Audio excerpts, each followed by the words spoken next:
ஆமாண்டவரே, இயேசுவே, உங்களுடைய திவ்ய உங்களுடைய தெய்வீக நாமத்தில் நாங்கள் கூடி வந்திருக்கிறோம் ஐயா. என் நாமத்தை பிரஸ்தாவப்படுத்துற எந்த இடத்திலும் நான் வந்து உங்களை ஆசீர்வதிப்பேன்னு சொன்னீங்களே. எங்கே 2-3 பேர்களாய் கூடி இருக்கிறீர்களோ அங்க அவர்கள் மத்தியில் இருக்கிறேன்னு சொன்னீங்களே. எங்க மத்தியில் என் தேவன் இருப்பதற்காய் ஸ்தோத்திரம். என் தேவன் கிரியை செய்யறதுக்காய் ஸ்தோத்திரம். உம்முடைய இரக்கங்கள் விளங்குவதற்காய் ஸ்தோத்திரம். கர்த்தர் தம்முடைய கரத்தை நீட்டுவதற்காய் ஸ்தோத்திரம். இந்த வேளையில் என் தேவன் எழுந்தருளும், என் தேவன் இடைபடும். ஆண்டவரே, வானம் உமது சிங்காசனம், பூமி உம்முடைய பாதபடி. உம்முடைய பாதபடியில் அமர்ந்து உம்முடைய முகத்தை நோக்கி பார்க்கிறோம். நோக்கி பார்த்த முகங்கள் வெட்கப்படவில்லை என்று சொன்னீங்களே. ஆண்டவரே, நாங்க வெட்கப்படக்கூடாதப்பா, நாங்க வேதனைப்படக்கூடாதப்பா.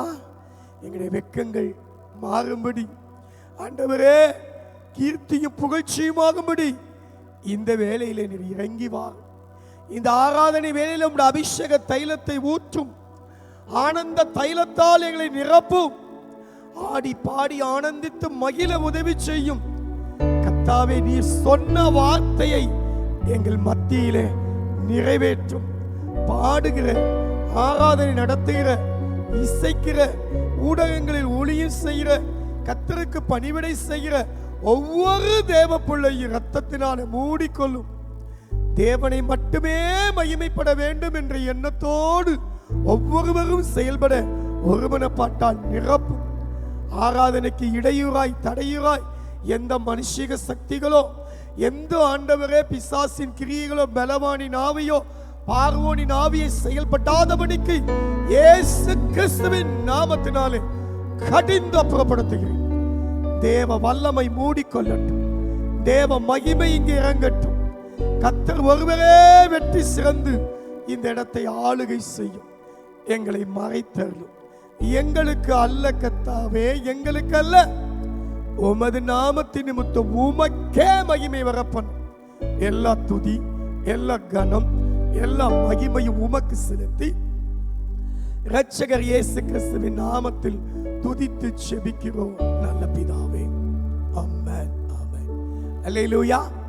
தேவனுடைய பரிசுத்த நாமத்துக்கு மகிமை உண்டாகட்டும்.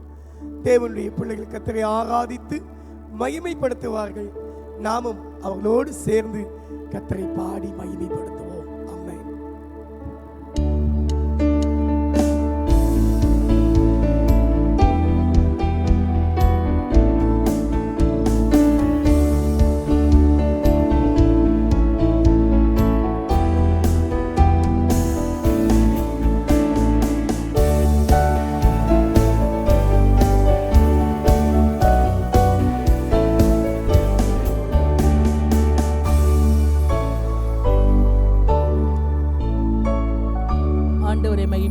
பாடப்படும் துதிகன மகிமையெல்லாம் நம் இயேசு ராஜாவுக்கே என்று சொல்லி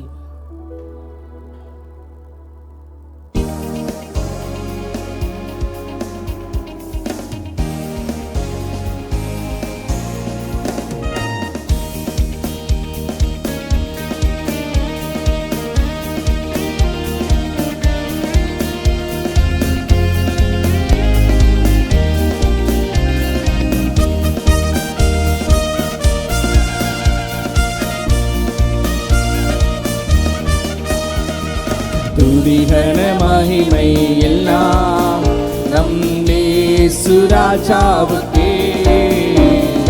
துதிகன மகிமை எல்லாம் நம் இயேசு ராஜாவுக்கே.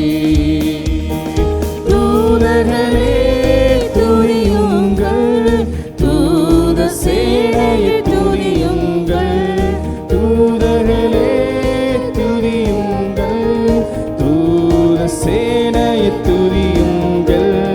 சூரிய சந்திரனை துதியுங்கள். பிரகாச நட்சத்திரமை துதியுங்கள். சூரிய சந்திரனை துதியுங்கள். பிரகாச நட்சத்திரமை துதியுங்கள். துதிகன மகிமை எல்லாம் நம் இயேசு ராஜாவுக்கே. துதிகன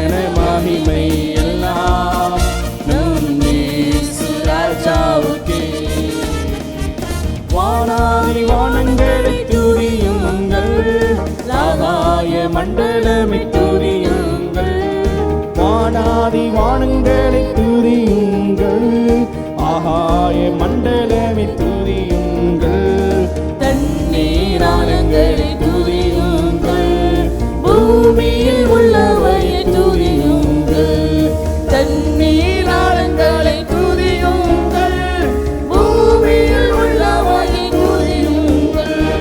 துதிகர மகிமை எல்லாம் நம் இயேசு ராஜாவுக்கே. துதிகர மகிமை எல்லாம் இயேசு ராஜாவுக்கே. அக்கினி கல்மலையை துதியுங்கள், மூடுபனி பெருங்காற்றை துதியுங்கள், அக்கினி கல்மலையை துதியுங்கள், பெருங்காற்றை துதியுங்கள், மலைகள் மேடுகளை துதியுங்கள், பறவை பிராணிகளை துதியுங்கள், மாலைகள் மேடுகளை துதியுங்கள், துதியுங்கள். துதிகர மகிமை எல்லாம் நம் இயேசு ராஜாவுக்கே. துதிகர மகிமை எல்லாம் நம் இயேசு ராஜாவுக்கே. வாலிப கன்னியரை துதியுங்கள், பெரியோர் முதியோரை துதியுங்கள், வாலிபர் கன்னியரை துதியுங்கள், பெரியோர் முதியோரை துதியுங்கள், பிள்ளைகளை மகிழ்ந்து துதியுங்கள், நம் இயேசுவை என்றுமே துதித்திடுவோம். பிள்ளைகளை மகிழ்ந்து துதியுங்கள், நம் இயேசுவை என்றுமே துதித்திடுவோம். துதிகர மகிமை எல்லாம் நம் இயேசு ராஜாவுக்கே. துதிகர மகிமை எல்லாம் நம் இயேசு ராஜாவுக்கே. அந்த ஆண்டவரை மகிமைப்படுத்தலே பாளையப்படுவோம். மகிமை மாட்சிமை இறந்தவரே மகிழ்வுடன் தொழுதிடுவோம் என்று சொல்லி பரிசுத்த தேவனாம் இயேசுவே பணிந்தே தொழுகுவோம் என்று சொல்லி ஆண்டவரை மகிமைப்படுத்தி பாடி ஆராதிப்போமா. மகிமை மாட்சிமை நிறைந்தவரே என்று சொல்லி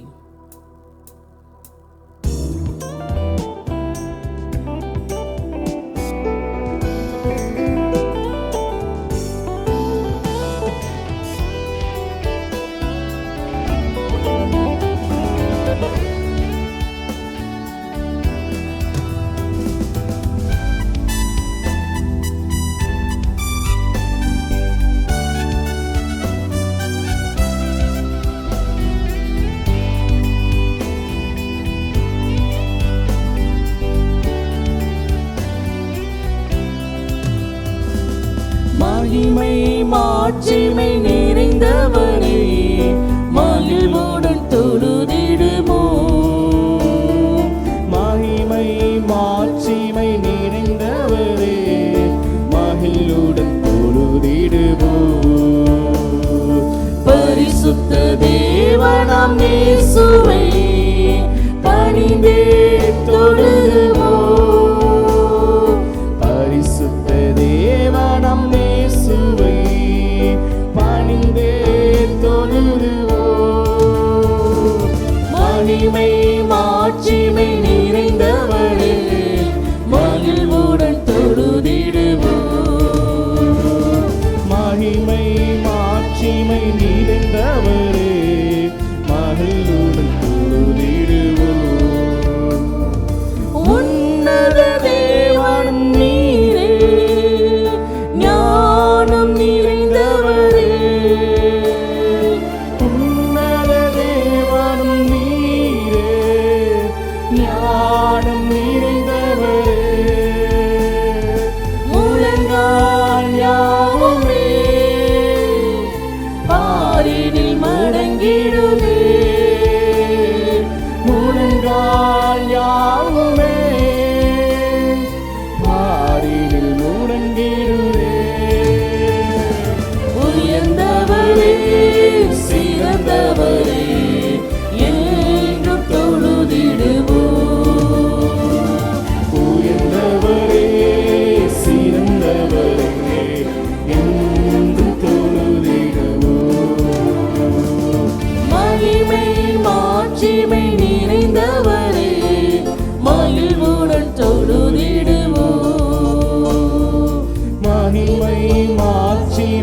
நிறைந்தவரே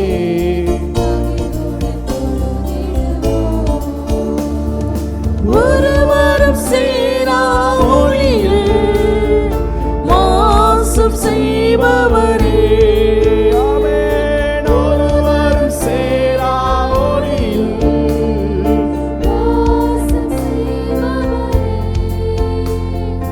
ஒளியினை தந்துமே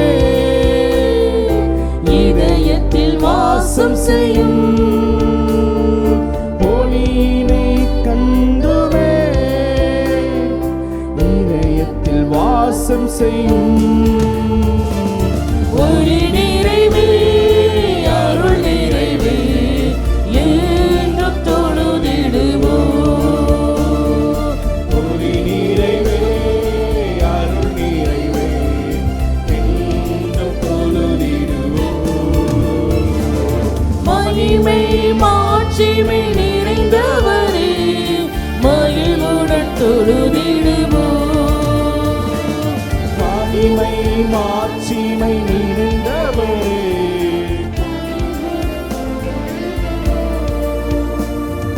பரிசுத்த தேவனும் நீரே பாதம் பணிந்திடுவோம். பரிசுத்த தேவனும் நீரே பாதம் பணிந்திடுவோம். கழுவிய நிறுத்தினீரே சத்திய தேவன் நீரே. காலுவிய நிறுத்தினீரே சத்திய தேவன் நீரே. மகிமை செலுத்திய நாம் என்றும் தொழுதிடுவோம். கனமகிமை செலுத்திய நாம் என்றும் தொழுதிடுவோம். மகிமை மாட்சிமை நிறைந்தவரே மகிழ்வுடன் தொழுதிடுவோம். மகிமை மாட்சிமை நிறைந்தவரே மகிழுடன் தொழுதிடுவோம். நித்திய தேவனும் நீரே நீதி நிறைந்தவரே. நித்திய தேவனும் நீரே நீதி நிறைந்தவரே. அடைக்கலமானவரே அன்பு நிறைந்தவரே. அடைக்கலமானவரே இயேசுயா அன்பு நிறைந்தவரே. நல்லவரே வல்லவரே என்றும் தொழுதிடுவோம். நல்லவரே வல்லவரே என்றும் தொழுதிடுவோம். மகிமை மாட்சிமை நிறைந்தவரே மகிழ்வுடன் தொழுதிடுவோம். மகிமை மாட்சிமை நிறைந்தவரே மகிழுடன் தொழுதிடுவோம். பரிசுத்த தேவனாம் இயேசுவை பணிந்தே தொழுகுவோம். பரிசுத்த தேவனாம் இயேசுவை பணிந்தே தொழுகுவோம். மகிமை மாட்சிமை நிறைந்தவரே மகிழ்வுடன் தொழுதிடுவோம். மகிமை மாட்சிமை நிறைந்தவரே மகிழ்வுடன் தொழுதிடுவோம். அந்த ஆண்டவரை மகிமைப்படுத்தி உயர்த்தி ஒரு பாடலை பாடுவோம். பாடுவோம் நம் தேவனை புது பாடல் பாடுகே. அவர் நல்லவர் நன்மை செய்பவர் சர்வ வல்லவர் அவர் அதிசயமானவர் என்று சொல்லி பாடி மகிமைப்படுத்துவோமா?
மன்னித்தாரே, பரிசுத்தமாய் மாற்றினாரே.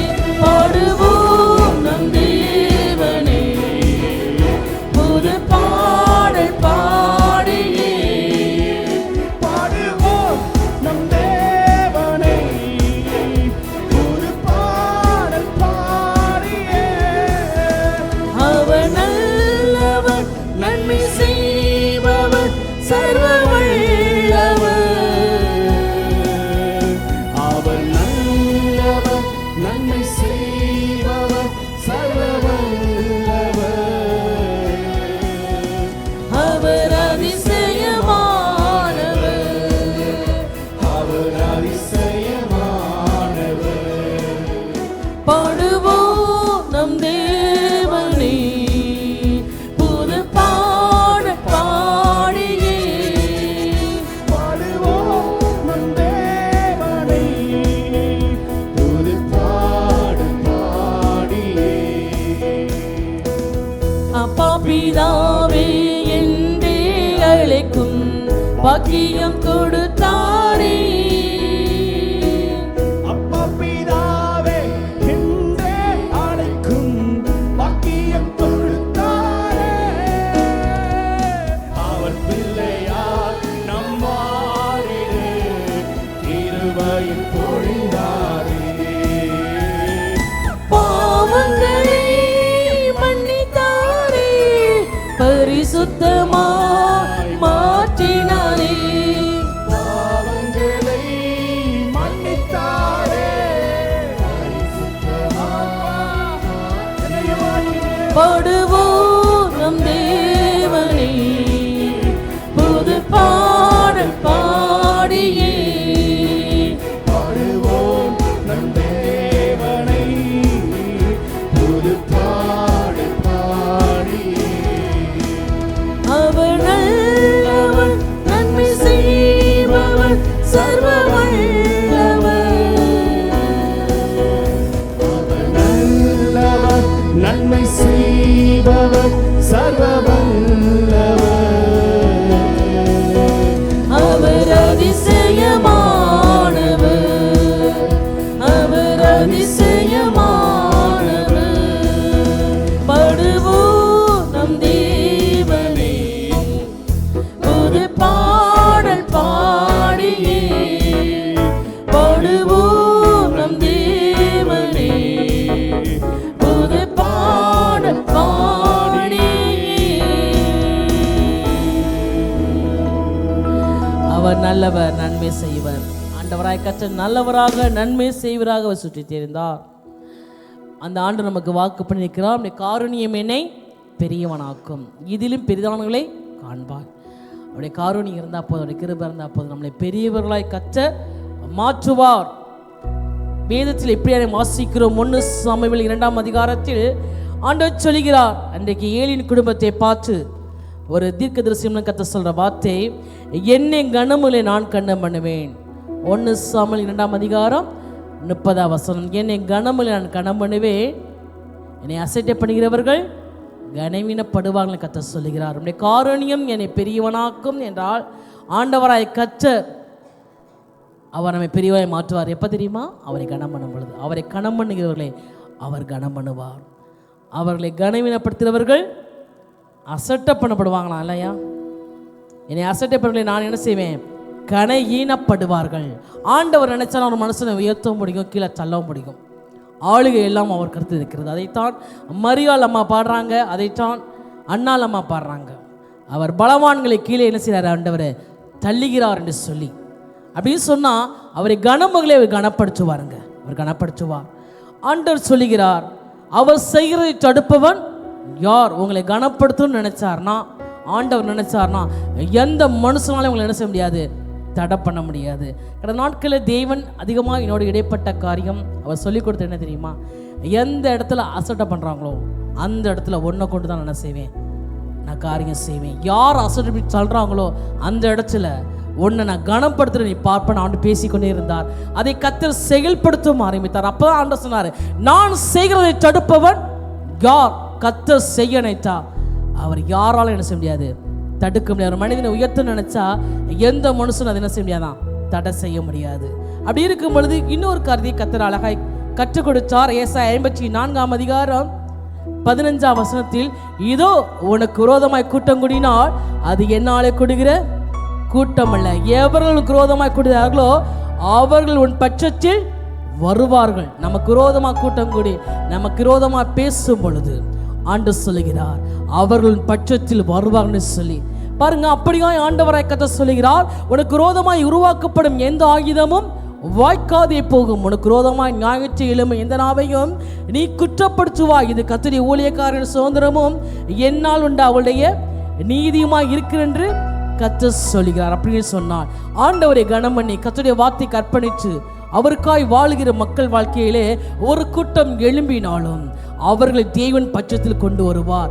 அவர்களுக்கு நமக்கு விரோதமாக எழும்புகிற கூட்டங்களுக்கு யார் தெரியுமா விடுதலை கொடுக்கிறது, யார் தெரியுமா ஆசிரமா இருப்பது? நம்ம தான். நம்ம மேலே தான் அவர்களுக்கு விடுதலை. கடந்த நாட்களில் இதையெல்லாம் கர்த்தர் பேசி கொண்டே இருந்தாருங்க.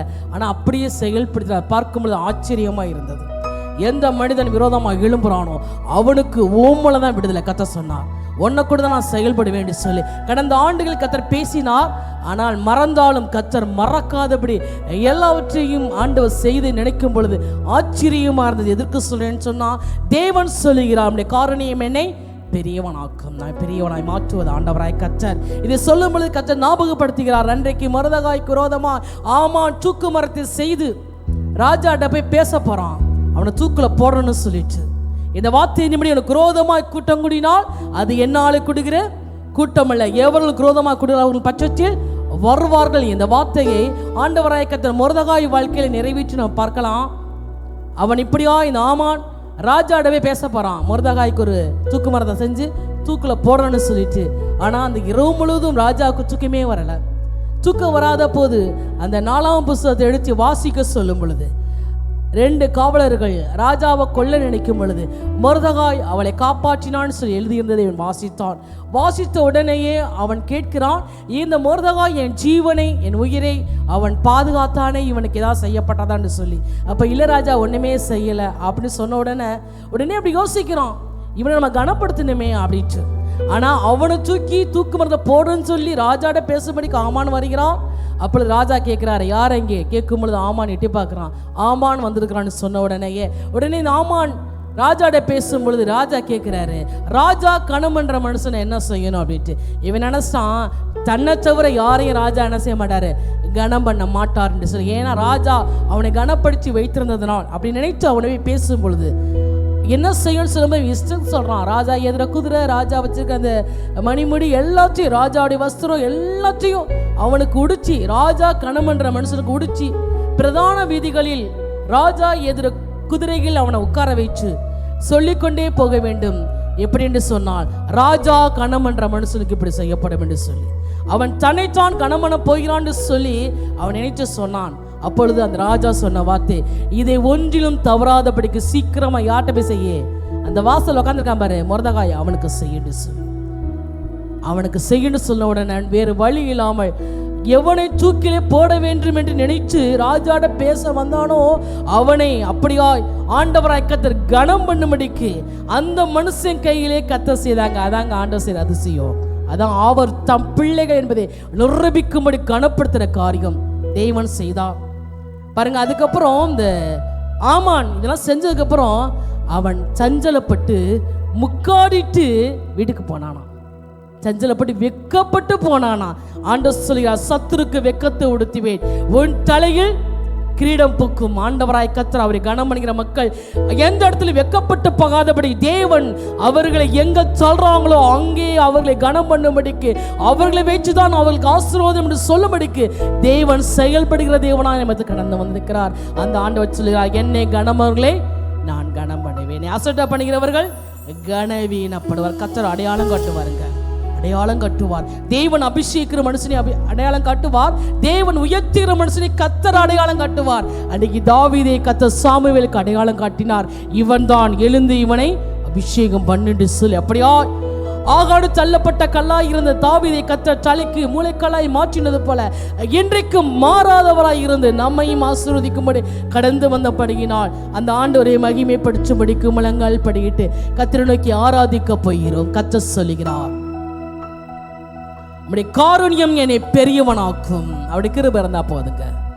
அது உங்களை பெரியவர்களாய் மாற்றும். இதிலும் பெரிதானை காண்பாய், இதிலும் பெரிய காரியங்களை வாழ்க்கையில் செய்யும்படிக்கு ஆண்டவர் இந்த ஆண்டு 2025ஆம் ஆண்டு அரைவாக்கு பண்ணியிருக்கிறாரு. கரத்தை பிடிக்கிறார். எதற்கு தெரியுமா? உங்களை கனப்படுத்தும்படிக்கு. கர்த்தர் சொல்லுகிறார், என்னை கனமுகளை என்னை கனம் பண்ணுவேன், என்னை அசட்டை பண்றவங்க கனவினப்படுவார்கள் சொல்லி. எந்த மனிதன் தேவனுடைய வார்த்தையை அசட்டை பண்றானோ அவர்கள் கனவினப்படுவார்கள். இது மாறாத சட்டம். இது நிச்சயமாகவே தேவன் நிறைவேற்றுவதை நம்ம பார்க்கிறோம். அப்படின்னு சொல்லும் பொழுது, அவரை கனப்படுத்தும் பொழுது கர்த்தர் சொல்லுகிறார், நான் செய்கிறதை தடுப்பவன் யார்? அவர் செய்கிறத எந்த மனுஷனும் தடுக்க முடியாதுங்க.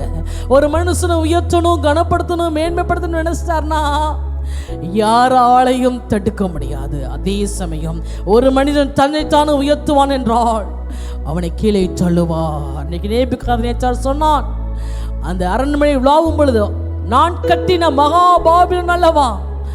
அவன் மனசுல நினைச்சாங்க, சொன்ன மாத்திரத்தில் ஆண்டவர் கீழே தள்ளினார். அவன் மிருகத்தை போல மாறிட்டான், மாட்டை போல பிள்ளை சின்னான். மகாராஜா 7 ஆண்டு அப்படி கடந்தான். அப்படி என்று சொன்னால் அவர் தான் கனப்படுத்துகிறவர். அந்த ஆண்டவர் சொல்லுகிறார், உனக்கு விரோதமாய் கூட்டம் கூடினால் அது என்னாலே கூடுகிற கூட்டம் அல்ல, எவர்கள் விரோதமாக கூடினால் பட்சத்தில் வருவார்கள். கர்த்தர் சொல்லுகிறார். நமக்கு விரோதமாக யார் எந்த மனுஷங்களும் கவலைப்பட வேண்டிய அவசியமே இல்லைங்க. ஏன்னா கர்த்தரோ பயங்கர பராக்கிரமசாலியா அவர் என்னோடு இருக்கிறார். கர்த்தர் நம்மோடு இருந்தா போதுங்க, அவர் நமக்காய் வழக்காடுவார், நமக்காய் யாவையும் செய்து முடிப்பார்.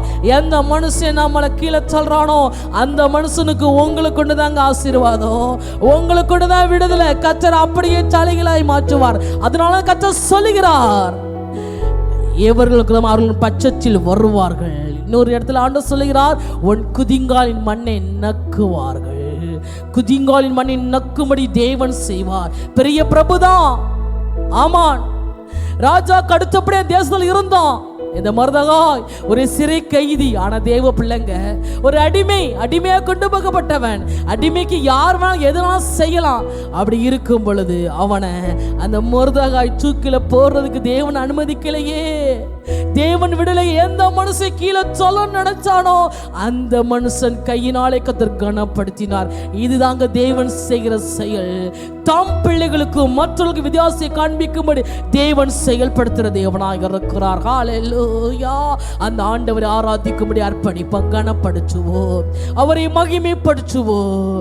முழங்கால் பட எனக்கு பலன் இருக்குன்னு சொல்லுங்களா? முழங்கால் படிக்கிட்டு, ராஜாதி ராஜாவே, சர்வத்தையும் உருவாக்குனவரே, சர்வ வல்லவரை ஆராதிக்கும்படிக்கு ஒரு முகத்தை நோக்கி பார்ப்போமா? ஹல்லேலூயா. அப்படியே ஆராதிக்க போகிறோம். நன்றி ஆவியானவரை. ஹல்லேலூயா. அவர் கனப்படுத்த போகிறோம். அவர் ஒருவரை துதிக்கு, கனத்துக்கு, மகிமைக்கு பாத்திரராய் இருக்கிற அப்படினால அந்த ஆண்டவரை உயர்த்தி ஆராதிக்கும்படி அர்ப்பணிப்போமா? ஹல்லேலூயா. ஆண்டவனுக்கு சொல்லப்போற அலங்கார வாசலாலை பிரவேசிக்க வந்திருக்கிறோம். ஆண்டவரே, ஜெப வீட்டின் நன்மையால் நிரம்பிட வந்திருக்கிறோம். ஆண்டவரே, உங்களை ஆராதிக்க வந்தோம், உங்களை அன்பு கூற வந்தோம். யெகோவா தேவனை, யெகோவா தேவனை உயர்த்தி ஆராதித்து மகிமைப்படுத்தி கனப்படுத்தும்படி உங்க வீட்டுக்கு நாங்கள் வந்திருக்கிறோம். ஆண்டவர்னு சொல்லி தேவனை மகிமைப்படுத்தி ஆராதிப்போமா?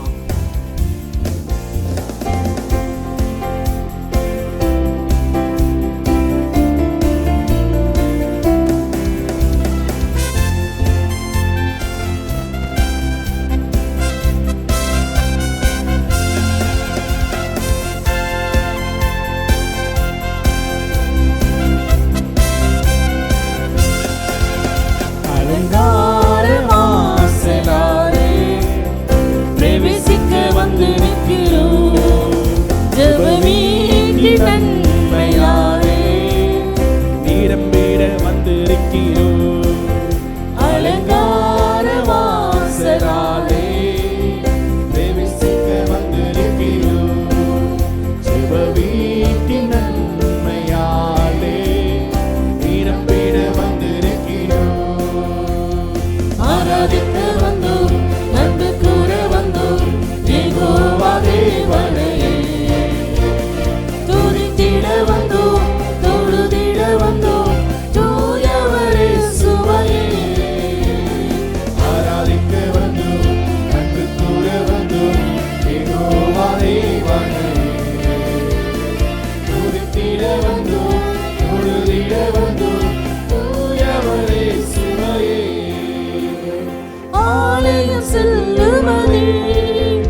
உண்டாவதாக.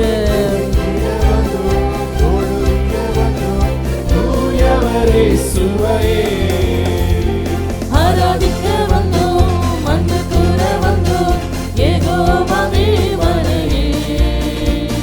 துதித்திட வந்தோம், தொழுதிட வந்தோம், தூயவரே சுவையே பலிகளை செலுத்திடவே, ஜீவ பலியாக மாறிடவே, பலிகளை செலுத்திடவே, ஜீவ பலியாக மாறிடவே, மறுரூபத்தின் இதயத்தை தந்தீரே, ஸ்தோத்திரம் ஸ்தோத்திரமே. மறுரூபத்தின் இதயத்தை தந்தீரே, ஸ்தோத்திரம் ஸ்தோத்திரமே, ஸ்தோத்திரமே. ஆராதிக்க வந்தோம், அன்பு கூற வந்தோம், யெகோவா தேவனையே. துதித்திட வந்தோம், தொழுதிட வந்தோம், தூயவரே சுவையே ஆராதிக்க வந்தோம், அன்பு கூற வந்தோம், யெகோவா தேவனையே. துதித்திட வந்தோம், தொழுதிட வந்தோம், தூயவரே சுவையே நன்மை செய்தவர்க்கே நாங்கள் நன்றி செலுத்துவோமே. நன்மை செய்தவர்க்கே நாங்கள் நன்றி செலுத்துவோமே. எம் காணிக்கையை உம் கரங்களிலே உற்சாகமாய் செலுத்தினோமே. உம் காணிக்கையை உம் கரங்களிலே உற்சாகமாய் இருக்கிறோமே. ஆராதிக்க வந்தோம், அன்பு கூற வந்தோம், யெகோவா தேவனையே. துதித்திட வந்தோம், தொழுதிட வந்தோம், தூயவரே சுவையே. ஆராதிக்க வந்தோம், அன்பு கூற வந்தோம், யெகோவா தேவனையே. துதித்திட வந்தோம், தொழுதிட வந்தோம், தூயவரே சுவையே துதிகன மகிமையுமே முழு மனதோடு செலுத்துவோமே. துதிகன மகிமையுமே முழு மனதோடு செலுத்துவோமே. சம்பூரண ஆசீர்வாதங்களால் திருத்தினாய் அனுப்பிடுவே. சம்பூரண ஆசீர்வாதங்களால் இயேசுவே. ஆராதிக்க வந்தோம், அன்பு கூற வந்தோம், யெகோவா தேவனையே. துதித்திட வந்தோம், தொழுதிட வந்தோம், தூயவரே சுவையே ஆராதிக்க வந்தோம், அன்பு கூற வந்தோம், யெகோவா தேவனையே. துதித்திட வந்தோம், தொழுதிட வந்தோம், தூயவரே சுவையே அலங்கார வாசனாலே பிரவேசிக்க வந்திருக்கிறோம். ஜெபநீதின் நன்மையாலே நிரம்பிட வந்திருக்கிறோம். அலங்கார வாசலாலே பிரவேசிக்க வந்திருக்கிறோம். தேவநீதின் நன்மையாலே நிரம்பிட வந்திருக்கிறோம். ஆராதிக்க வந்தோம், அன்பு கூற வந்தோம், யெகோவா தேவனையே. துதித்திட வந்தோம், தொழுதிட வந்தோம், தூயவரே சுவையே ஆராதிக்க வந்தோம், அன்பு கூற வந்தோம், யெகோவா தேவனையே. துதித்திட வந்தோம், தொழுதிட வந்தோம், தூயவரே சுவையே. அந்த ஆண்டவரை ஆராதிக்கும் எழுதி நிற்போமா? வேதம் சொல்கிறது, பூமியின் குடிகளே நீங்க எல்லாரும் கர்த்தரை கம்பீரமாய் பாடுங்கள், மகிழ்ச்சியோடு கர்த்தருக்கு ஆராதனை செய்து ஆனந்த சத்தத்தோடு அவர் சந்நிதியின் முன் வாருங்கள். கர்த்தரே தேவன் என்று அறியுங்கள், நாம் அல்ல, அவரே நம்மை உண்டாக்கினார். நாம் அவர் ஜனங்களும் மேய்ச்சி நாடுகளுமாய் இருக்கிறோம். அவள் வாசல் துதியோடு பிரகாரங்கள் பிரகழ்ச்சியோடு பிரவேசித்து அவரை துதித்து அவருடைய நாமத்தை ஸ்தோத்திரியுங்கள். கர்த்தர் நல்லவர். அவருடைய கிருபை என்றென்றைக்கும், அவருடைய உண்மை தலைமுறை தலைமுறைக்கும் உள்ளது. அவர் நல்லவருங்க, அவர் நல்லவர். தம்மை தேடுகிறவர்களுக்கு அவர் நல்லவராகவே இருக்கிறார். இஸ்ரவேலுக்கு தேவன் நல்லவராக இருக்கிறார். நல்லவராக மாத்திரமல்ல, நன்மை செய்கிறவரார். அவங்க வாழ்க்கையிலே ஆண்டவர் ஆலயத்து நிமித்தம் நன்மை கொண்டாக தேட வேண்டும் சொன்ன கர்த்தர், ஆலயத்து நிமித்தம் உங்க வாழ்க்கையில என்ன நன்மை குறைவென்று கண்டு ஆண்டவர் தேடி அவர் ஆசீர்வதிக்கிற தகப்பனாக இருக்கிறார். அதனால் ஆண்டவரை கம்பீரமாய் பாடி மகிழ்ச்சியோடு கர்த்தருக்கு நம் ஆராதனை செய்ய போறோம். ஏன் தெரியுமா?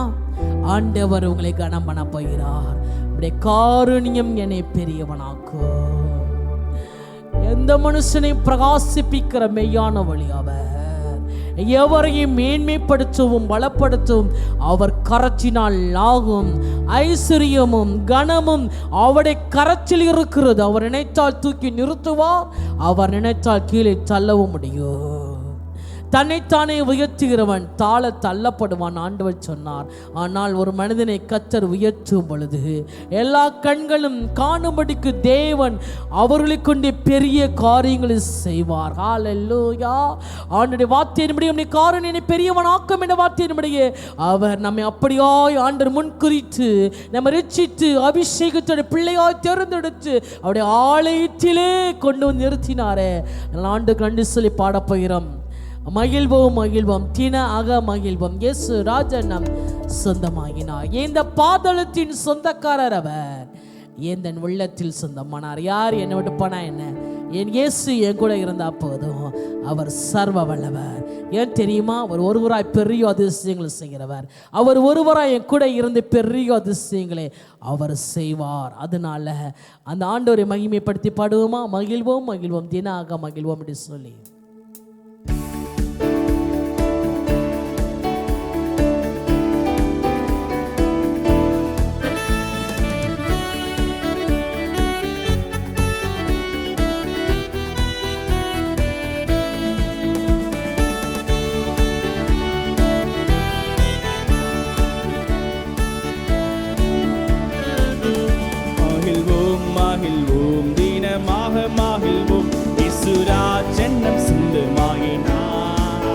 மகிழ்வோம் மகிழ்வோம் தினமாக மகிழ்வோம், இயேசு ராஜன் நம் சொந்தமாகினார். இந்த பாதாளத்தின் சொந்தக்காரர் அவர், எந்த உள்ளத்தில் சொந்தமானார்.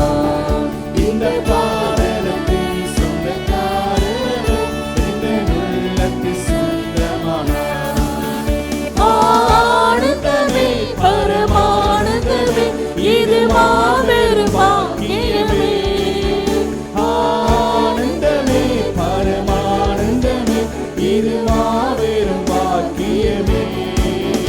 இந்த பாதாளத்தின் சொந்தக்காரர் அவர், எந்த உள்ளத்தில் சொந்தமானார். இந்த பாதாளத்தின் சொந்தக்காரர் அவர், எந்த உள்ளத்தில் சொந்தமானார். சின்ன சிறு வயதில்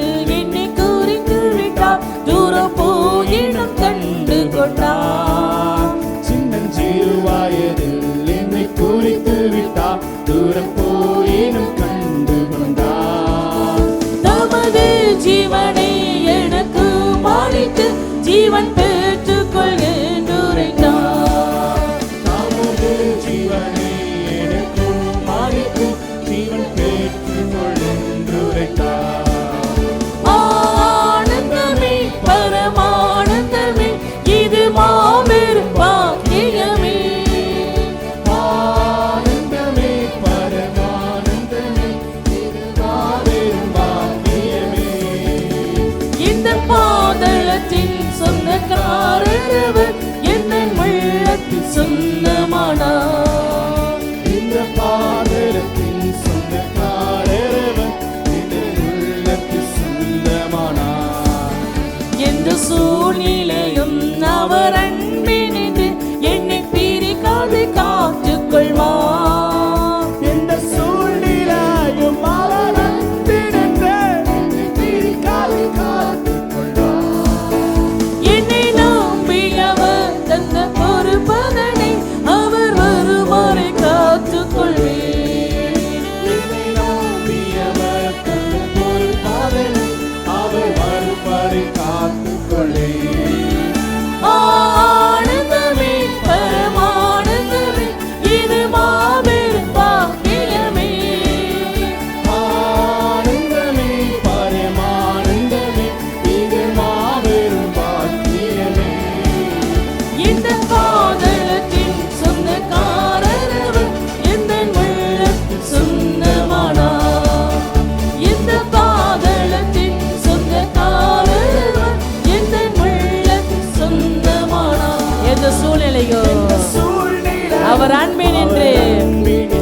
என்னை பிரிக்காது காத்துக்கொள்வார். எந்த சூழ்நிலையும் அவர் அன்பினின்று என்னை பிரிக்காது காத்துக்கொள்வார். என்னை நம்பி அவர் தந்த பொறுப்பதனை அவர் வரும் வரை காத்துக்கொள்வேன். என் ஜீவன் இருக்கும் வரை நான் இயேசுவுக்காய் ஓடுவேன். கர்த்தருடைய கருத்தில் பெற்ற ஊழியத்தை ஆண்டவருக்காய் என் ஜீவன் இருக்கும் வரை ஓடி வருகை வரை காத்துக்கொள்வேன்.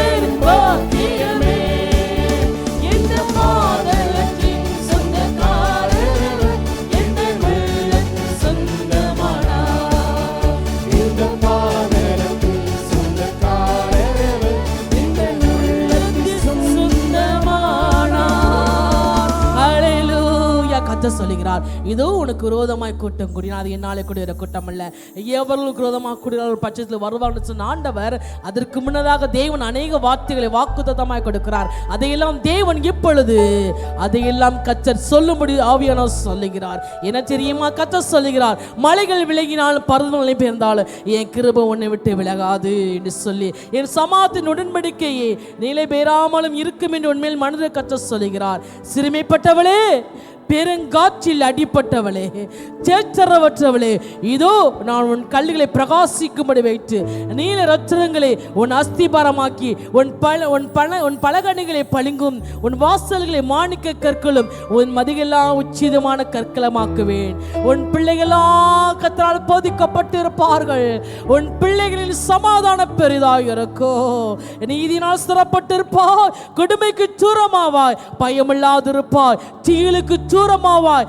அது உன்னை அணுகுவதில்லை கர்த்தர் சொல்லுகிறார். அது உன்னை அணுகுவதில்லை சொல்லி சிறுமைப்பட்டு இருக்கிறீங்களா? பெருங்காட்டில் அடிபட்டு வந்திருக்கிறீங்களா? கர்த்தராய் ஆண்டவர் கல்லுகளை வச்சங்களாய் மாற்றும்படிக்கு பிரகாசிக்க செய்யும்படிக்கு அவர் கடந்து வந்திருக்கிறாரா? அது மாத்திரமல்ல, கர்த்தர் சொல்லுகிறார், இதோ நீ அறியாத ஜாதியை வரவழைப்பாய். உன்னை அறியாத ஜாதி உன் தேவனாய் கர்த்தர் நிமித்தமும் இஸ்ரவேலின் பரிசுத்த நிமித்தம் இடத்திற்கு ஓடி வரும். அவர் உன்னை மேன்மைப்படுத்தியிருக்கிறார். அவர் உன்னை மேன்மைப்படுத்தியிருக்கிறார். அறியாத ஜாதியை கர்த்தர் கொண்டு வருவாராங்க. கடந்த காலங்களில் கர்த்தர் இந்த வார்த்தையை அடிக்கடி சொல்லுவார், நீ அறியாத ஜாதியை நான் வரவழைப்பேன் சொல்லி உன் தேவனாய் கர்த்தர் நிமித்தம் இஸ்ரவேலின் பரிசுத்த நிமித்தம் இடத்திற்கு ஓடி வருவார்கள். தேவன் சொன்ன வார்த்தையை நிறைவேற்றி கொண்டே இருக்கிறாருங்க. நேற்றைய தினம் காண முடிந்து விடுதலை கூட்டத்தை கடந்து வந்த மக்கள் எங்கிருந்து வரையா கேட்கும்போது நாங்கள் வாடிப்பட்டிலிருந்து வர்றோம், நாங்கள் திருமங்கலம் பகுதியிலிருந்து வர்றோம், யார் என்றே தெரியாது. தேவன் அழைத்து வருகிறார். தேவன் சொன்ன வார்த்தையை நிறைவேற்றும்படிக்கு நீ அறியாத ஜாதி தேடி வரும்படிக்கு நான் செய்வேன் சொன்ன ஆண்டவர் அவர் செய்து கொண்டே இருக்கிறார். அவர் செய்ய தொடங்குகிறார். அப்படின்னு சொன்னால் உங்க வாழ்க்கையிலும் தேவன் சொன்ன வார்த்தையை நிறைவேற்றும்படி அவர் கடந்து வந்தபடி ஆண்டு நோக்கி சொல்ல போகிறோம். ஆனந்த துதி ஒலி கேட்கும், ஆடல் பாடல் சத்தமும் துணிக்கும், ஆகாய விண்மீனாய் அவருடைய ஜனம் பெருகும். இது ஆண்டு வாக்கா இருக்கிற அப்படினால அவருடைய வாக்கு பலிக்கும். மகிமைப்படுத்துவேன் என்றாரே, மகிமனின் பாசம் பெரிதே, மங்காத புகழுடன் வாழ்வோம் என்று சொல்லி ஆண்டு சமூகத்தில் நம் கரைகளை தட்டி சந்தோஷமாய் பாடி மகிமைப்படுத்துவோமா? தேவன் சொன்ன ஒரு வார்த்தை கீழே விழாதபடிக்கு எல்லாவற்றையும் நேர்த்தியாய் சகலத்தையும் அதினதின் காலத்தில் செய்கிற தேவன் நல்ல பாடி மகிமைப்படுத்துகிற விழாவினை இறங்கி வருவார், நிரப்புவார், புதிய பலனை புதிய கிருபைகளை கொடுத்து கர்த்தருடைய வல்லமை உங்களை மூடுவதை நீங்க பார்க்க போறீங்க.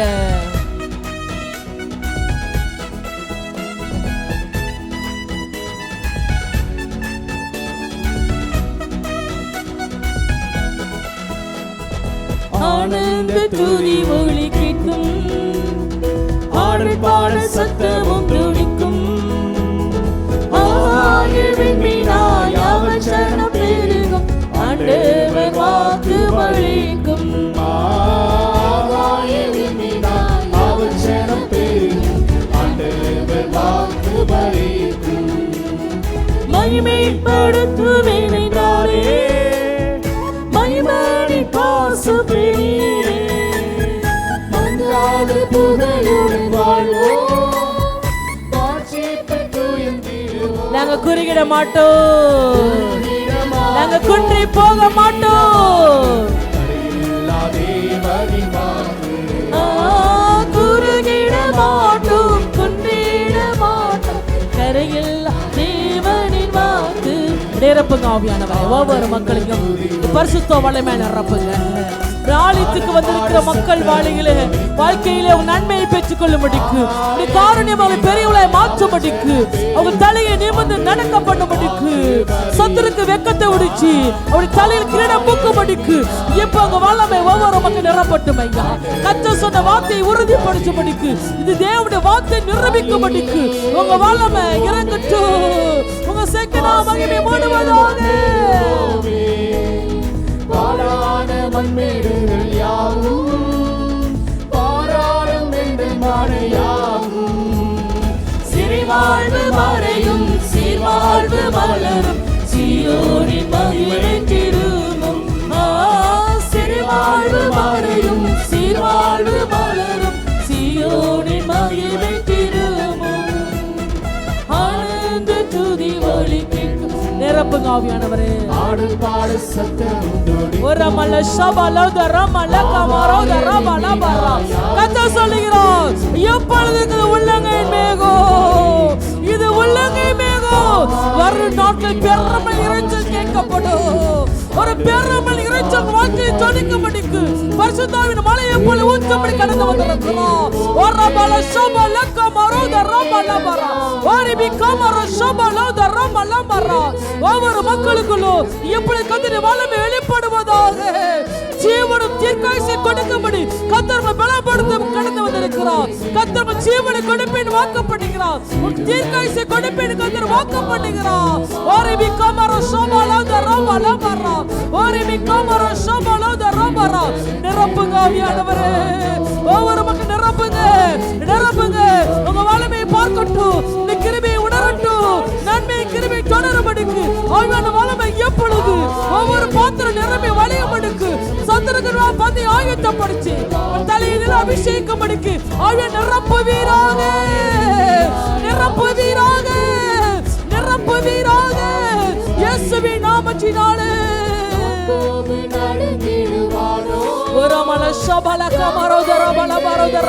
அபிஷேகப்பட்ட ஒவ்வொரு தேவ ஜனமும் அந்நிய பாசல பேச போகிறோம், அந்நிய பாசல பேச போறோம். புதிய மொழி, புதிய கிருபை, புதிய அபிஷேகம், புதிய எண்ணெய், புதிய வல்லமை கர்த்தர் ஊற்றி கொண்டிருக்கிறோம். உங்களுக்கு பெரிய காரியம் செய்யபடிக்கு, ஒரு காரணங்களை பெரியவளை மாற்றபடிக்கு, இதுல பெரியான காரியங்களை பார்க்கபடிக்கு அபிஷேகம் உங்களுக்கு நிறைவாக இறங்கி வரும்படிக்கு அவர் தலையில் நினைத்துக் கொண்டிருக்கிறார். ஹல்லேலூயா.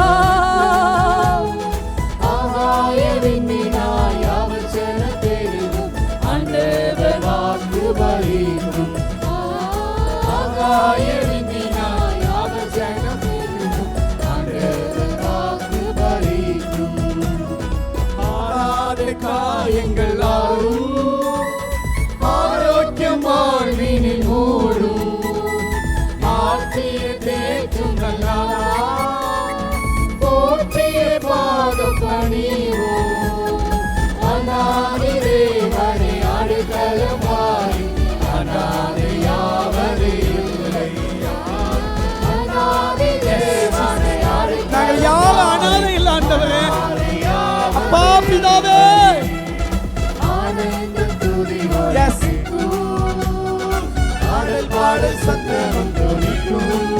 கைகளை தட்டி உற்சாகமாய் ஆவியில நிறைந்து ஒரு ஷக்கா தபால லபரிகா பரதபரபர ஆகாய விண்மீனாய் அவசரம் பெருகும் ஆண்டவர் அம்புல பிதாவே, நம்முடைய பிள்ளைகள் வாழ்க்கையில ஆகாத காயங்கள் ஆறட்டும், மனதில் இருக்கிற வேதனைகள் தீரட்டும், மக்கள் வாழ்க்கையில மகிழ்ச்சி பொங்கட்டும். ஆண்டவரே, பாலான மண்மேடுகள் கட்டப்படட்டும், பாலாய் போயிருக்கிற குடும்பங்கள் திரும்பவும் கட்டப்படட்டும். அழகான மாளிகையாய், அழகான திருச்சபையாய் என் பிள்ளைகள் வாழ்வு கட்டப்படட்டும். நீ கட்டப்படட்டும் ஆண்டவர். பதறாத வாழ்வும் சிதறாத மனத்தையும் கர்த்தரின் பிள்ளைகளுக்கு கொடுத்து ஆசீர்வதியும். வேதனைகள் மாறட்டும், வெக்கங்கள் மாறட்டும், பிரச்சனைகள் மாறட்டும். அலங்கத்துக்குள் சமாதானம், அரண்மனைக்குள் சுகம் உண்டாயிருக்கட்டும். என் பிள்ளைகளை பெரியவனாக்கும். உம்முடைய காருண்யத்தால் அவரை நிரப்பும். உம்முடைய காருண்யத்தால் நிரப்பும். கர்த்தருடைய கரம் இவர்கள் மேல் வைக்கப்படட்டும். வியாதிகள், பலவீனங்கள், இப்பொழுது பரவி வருகிற கொடிய காய்ச்சல்கள், தலைவலிகள், ஆண்டவரே சுவாச பிரச்சனைகள், மஞ்சக்காமலை போன்ற வியாதிகள் இயேசுவின் நாமத்தினாலே பிள்ளைகளை விட்டு மாறட்டும். யாரையும் தொடாதபடிக்கு கிருபைக்குள்ளே மூடிக்கொள். முழு குடும்பமாய் தேவனை ஆராதிக்க என் பிள்ளைகளுக்கு கிருபைதா. சமாதானம், சமாதானம், சமாதானம் என்று சிருஷ்டிக்கிற உதடுகளை பிள்ளைகளுக்கு படைக்கிறேன். கர்த்தருடைய கரம் நீட்டப்படட்டும். ஐயா, எதிர்பார்த்திருக்கிற ஆசீர்வாதங்களை இவர்கள் பெற்றுக்கொள்வார்களாக. உம்முடைய ஊழியக்காரனாகிய நான் இவர்களுக்கு வேண்டிய சுகத்தை, இவருக்கு தேவையான பணத்தை, இவருக்கு தேவையான எல்லா உதவி ஒத்தாசைகளை இயேசு கிறிஸ்துவின் நாமத்தினாலே வர்ஷிக்க பண்ணுகிறேன். உம்முடைய கரத்தின் கிரியைகளுக்கு கட்டளை கொடுக்கிறேன். கர்த்தர் நிரப்படி செய்வதற்காய் நன்றி, நன்றி, நன்றி. எல்லா துதியும், எல்லா கனமும், எல்லா மகிமையும் உமக்கு செலுத்தி இரட்சகர் இயேசுவின் நாமத்தில் துதித்து ஜெபிக்கிறேன் நல்ல பிதாவே. ஆமென். மனிதர்களுடைய வார்த்தைகள், தேவனுடைய வார்த்தைகள். இன்னைக்கு மனிதர்களுடைய வார்த்தைகளை பற்றி பேசுகிறேன். அடுத்த வாரத்தில் தேவனுடைய வார்த்தையை பற்றி பேசுகிறேன். வார்த்தைகள், வார்த்தை, வார்த்தை, எழுதப்பட்ட வார்த்தை, பேசுகிற வார்த்தை, வரி வடிவம், ஒளி வடிவம். சவுண்ட்லையும் வார்த்தை இருக்கு, ரிட்டன் வார்த்தை இருக்கு.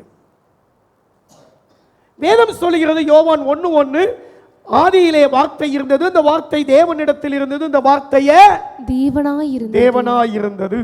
வெளிப்படுத்தல் 19:13 சொல்லுகிறது, இரத்தத்தினாலே தோய்க்கப்பட்ட வஸ்திரத்தை அணிந்திருந்தார், அவருடைய நாமம் தேவனுடைய வார்த்தை என்பதே. 1 யோவான் 5:7 சொல்லுகிறது, பரலோகத்திலே சாட்சியிடுகிறவர் மூவர், பிதா, வார்த்தை, பரிசுத்த ஆவி என்பவர்களே மூவர் ஒன்றாய் இருக்கிறார்கள். வார்த்தை, வார்த்தை தான் தேவன். திருவள்ளுவர் அவருடைய அந்த திருக்குறளுடைய முதல் வார்த்தை சொல்லி இருக்கிறார், அகர முதல எழுத்தெல்லாம், எழுத்தெல்லாம் ஆதி பகவன் முதற்றே உலகு. எழுத்து, அதுதான் ஆதி, ஆதியிலே இருந்த வார்த்தை. சோ வார்த்தை. மரணமும் ஜீவனும் நாவின் அதிகாரத்தில் இருக்கிறது. 18:21 நீதிமொழிகள். இருதயத்தின் நிறைவினால் வாய் பேசும். எல்லாத்துக்கும் வசனம் தேவையில்லை, நிறைய ஆயிரும். 12:34 மத்தேயு. ஒருவன் வாயின் வார்த்தைகளினாலே, மத்தேயு 12:37, நீ நீதிமானா அல்லது குற்றவாளியா என்று, மகனே உன் வார்த்தைகளினாலே நீ தீர்க்கப்படுவாய். உன் வார்த்தைகளினாலே நீதிமான் என்று தீர்க்கப்படுவாய், அல்லது உன் வார்த்தைகளினாலே குற்றவாளி என்று தீர்க்கப்படுவாய். அதுக்கு முந்தின வசனம் சொல்லுது, மனுஷர் பேசும் ஒவ்வொரு வார்த்தைகளை, வீணான வார்த்தை யாவை குறித்து நியாய தீர்ப்பு நாளிலே கணக்கு ஒப்புவிக்க வேண்டும். ஒரு வீட்டுக்கு போயிருந்தேன், அங்க ஒரு போர்டு மாதிரி தொங்குச்சு. அதுல Christ is the head of this house, இயேசுவே வீட்டின் தலைவர். அப்புறம் தொடர்ந்து அது கீழே ஒரு a silent listener hear all your conversation. ஒருவர் உங்களுடைய வார்த்தையை கேட்டுக்கொண்டிருக்கிறார். மல்கியா 3:16 சொல்கிறது, கர்த்தருடைய பிள்ளைகள் பேசிக் கொள்வார்கள், கர்த்தரதை கவனித்து கேட்பார். அவருடைய நாமத்தை குறித்து தியானிக்கிறவர்களுக்காக ஞாபக புஸ்தகம், புக் ஆஃப் ரிமெம்பரன்ஸ். மகனே, நீ ஆண்டவருடைய பிள்ளை, அது யார் இருந்தாலும் சரி, நீங்க பேசும் போதெல்லாம் தூதர்கள் பக்கத்தில் இருக்கிறார்கள். நான் பேசுறத, நான் நினைக்கிறத என் மனைவி பார்க்காம இருக்கலாம், என் புருஷன் பார்க்காம இருக்கலாம், என் ஃப்ரெண்டு பார்க்காம இருக்கலாம், அல்லது நான் யாருக்கு விரோதமாக நான் நினைக்கிறேனோ வைக்கிறேனோ அவங்க அதை அறியாமல் இருக்கலாம். ஆனால் தேவன் கேட்டுக்கொண்டிருக்கிறார். A Lord listened and God heard them. So a book of remembrance was written before him. ஒரு ஞாபக புஸ்தகம் இருக்குங்க. ஆகையினால நான் பேசுறதெல்லாம் ரெக்கார்ட் ஆயிட்டு இருக்கு. நம்ம பேசுறதெல்லாம் தேவதூதர்கள் ஒரு புக்கில் எழுதி வச்சிட்டு இருக்கிறாங்க. நான் பேசும்போது கர்த்தர் கவனிச்சு கேட்கிறார். இந்த எண்ணம் சிந்தனை வந்தா யாரையும் நான் தரக்குறைவா நினைக்க மாட்டோம், யாரையும் தரந்தாழ்ந்து பேச மாட்டோம். இன்னொன்று, அடுத்தவங்களுடைய குடும்ப ரகசியங்களை, குடும்ப காரியங்களை தெரிஞ்சுக்கணும், வச்சுக்கணும்னு நம்ம நினைக்க மாட்டோம். தேவையில்லாமல் மூக்க நுழைக்க மாட்டோம். Christ is the silent listener to every conversation. யாரோ ஒரு வீட்டில் இருந்துக்கு போல கரெக்டாக போட்டாங்க தம்பி, ரைட். உலகத்தை உருவாக்கினது தேவனுடைய வார்த்தை. 2 பேதுரு 3:5 சொல்லுகிறது, இப்பொழுது இருக்கக்கூடிய வானமும் பூமியும் தேவனுடைய வார்த்தைகளால் உருவாக்கப்பட்டது. தேவனுடைய வார்த்தையினாலே வானங்களும் ஜலத்தில் நின்று தோண்டி ஜலத்தில் நிலை கொண்டிருக்க பூமியும் உண்டாயின. 7ஆம் வசனம் சொல்லுகிறது, இப்பொழுது இருக்கிற வானமும் பூமியும் அந்த வார்த்தையினாலே தான் அக்கினிக்கு இரையாக வைக்கப்பட்டிருக்கிறது. வானங்களும் பூமியும் வார்த்தைகளினாலே அக்கினிக்கு இரையாக வைக்கப்பட்டிருக்கிறது. வார்த்தை வாழ வைக்கும், வார்த்தை அழிக்கும், கொல்லும், ஆள வைக்கும். செம்மையான வார்த்தையில் எவ்வளவு வல்லமை உண்டு. நீதி நியாயங்கள் பிரமாணங்களை கற்றுத் தந்திருக்கிறார். ரட்சிக்கப்பட்ட தேவ பிள்ளையே, வார்த்தையிலே நீ முன்மாதிரியாக இருக்க வேண்டும். இன்றைய வாலிபர் தினத்திலே, இன்றைய இளைஞர் தினத்திலே இளைஞனாய் இருந்ததான தீமோத்தேயுக்கு சொன்ன ஆலோசனை 1 தீமோத்தேயு 4:12. உன் இளமையை குறித்து ஒருவனை அசட்டையா இராதபடிக்கு. இளமையை குறித்து ஒருத்தனை அசட்டை பண்ணிடக்கூடாது. உன் வார்த்தையிலே, நடக்கையிலே, அன்பிலே, ஆவியிலே, கற்பிலும், விசுவாசத்திலும் விசுவாசிகளுக்கு மாதிரியாயிரு. ஒரு மாதிரி அப்படி சொல்லல, முன்மாதிரியா இருக்கணும். Example, example, put but be an example to the believers. எக்ஸாம்பிளா நல்ல மாதிரியா இருக்கணும். முதலாவது ஆண்டவர் சொல்றது என்னது? இன் வேர்ட், வார்த்தையிலே. அதுக்கப்புறம் தான் நடக்க, ஆவி, கற்பு, எல்லாமே. விசுவாசம் தமிழ்ல போடுங்க, வார்த்தையிலே. எதுல மாதிரியா இருக்கணும்? வாசிமா, வாசிமா. உன் இளமையை குறித்து ஒருவனும் உன்னை அசட்டை பண்ணாதபடிக்கு நீ வார்த்தையிலும் நடக்கையிலும் அன்பிலும் ஆவியிலும் விசுவாசத்திலும் கற்பிலும் விசுவாசிகளுக்கு மாதிரியாயிரு. ஆக மாதிரியா இருக்க சொல்லி ஒரு 6 காரியத்தை சொல்லியிருக்காங்க. அதுல முதலாவது வார்த்தையில் மாதிரியா இருக்க வேண்டும். ஒரு சில வார்த்தைகளை சொல், தந்திரமான வார்த்தை. சிலர் பேசுற முதல் தலைப்பு தந்திரமான வார்த்தை. 2 பேதுரு 2:3 தந்திரமான வார்த்தைகளினால சிலர் என்ன செய்வாங்கன்னா, உங்கள் ஆத்துமாக்களை வசப்படுத்தி கொள்வார்கள். தந்திரமா பேசி, நைஸா பேசி, அன்பா பேசி, அப்படியே அட்ராக்ட் பண்ற மாதிரி பேசி, அப்படி என்ன செஞ்சிருவாங்க, நம்மளுடைய வசீகரிச்சிருவாங்க. பேசுற பேச்சிலேயே மயங்கிடுவோம்.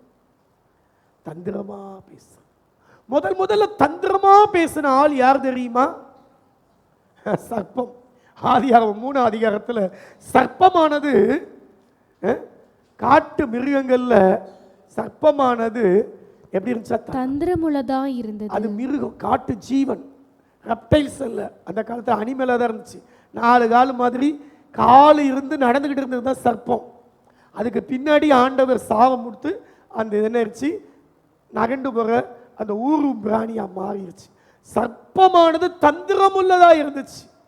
அது பேசுச்சு, ஆண்டவர் இந்த தோட்டத்தில் எதையுமே, முன்னாடியில் வசனம், எதையுமே சாப்பிடக்கூடாதுன்ட்டாரா, சகல விருட்சங்களின் கனியையும் நம்ம பேச்சில் பேச ஆண்டவர் எதையுமே சாப்பிடக்கூடாதுன்னு சொல்லிட்டார். இல்லை இல்லை, எல்லாத்தையும் சாப்பிடலாம், ஆனால் அந்த நட்ட நடுவில் அந்த தோட்டத்தில் இருக்குல்ல அந்த கனியை மட்டும் நீ சாகாதபடிக்கு நீ சாப்பிட வேண்டாம், தொட வேண்டாம். ஏன் இதுக்கு சொன்னாரு? எல்லாத்தையும் சாப்பிடாது, அதை மட்டும் அதை சாப்பிட்டா நீ ஏன் கடவுள் ஆயிடுவ, நீ ஏன் தேவனை போல ஆயிடுவ, உன் கண்ணு திறக்கப்பட்டுரும், நன்மை தீமை தெரிஞ்சிடும். அது ஆண்டவருக்கு நல்லா தெரியும். தன்னை மாதிரி ஆயிடக்கூடாதுன்றதுக்காகத்தான் ஆண்டவர் இப்படி சொல்லியிருக்காரு. நன்மை தீமை அறியும் உண்மை, பாதி உண்மை பாதி போய் அப்படி நைஸா பேசி இதையும் பேசக்கூடாதா இப்படி அந்த மாதிரி பேசுற அப்படி வார்த்தைகள் தான் என்ன வார்த்தை? தந்திரமான வார்த்தை. இந்த தந்திரமான வார்த்தைகள் உங்கள் வாழ்க்கையிலே சந்தேகத்தை ஏற்படுத்தும், உங்களுக்கு பெருமையை உண்டு பண்ணும், விசுவாசத்தின் நம்பிக்கையை திசை மாற்றும், தேவ வார்த்தைகள் மேலே அவிசுவாசத்தை ஏற்படுத்தும். தந்திரமான வார்த்தைன்னு சொன்ன உடனே அது மட்டும் இல்ல, அவிசுவாசமான என்ன ஆகும்? 13:32-33 நம்பர்ஸ் 13:32-33 ராட்சதர்கள். நாங்க போன ஊர்ல இருக்கிற மக்கள்லாம் ராட்சதர்கள். அவங்க பார்வையில நாங்க வெட்டுக்கிளிய போல இருந்தோம். ஐயா, அவங்க எல்லாம் மிகவும் பெரிய ஆட்கள். 33ஆம் வசனம். அடுத்த வசனம், ராட்சதரை கண்டோம், எங்க பார்வைக்கு வெட்டுக்கிளியா இருந்தோம், அவங்க பார்வைக்கு ஒரு வெட்டுக்கிளி மாதிரி, அப்படிதான் நாங்க இருந்தோம் என்று துச்செய்தியை பரப்பினார்.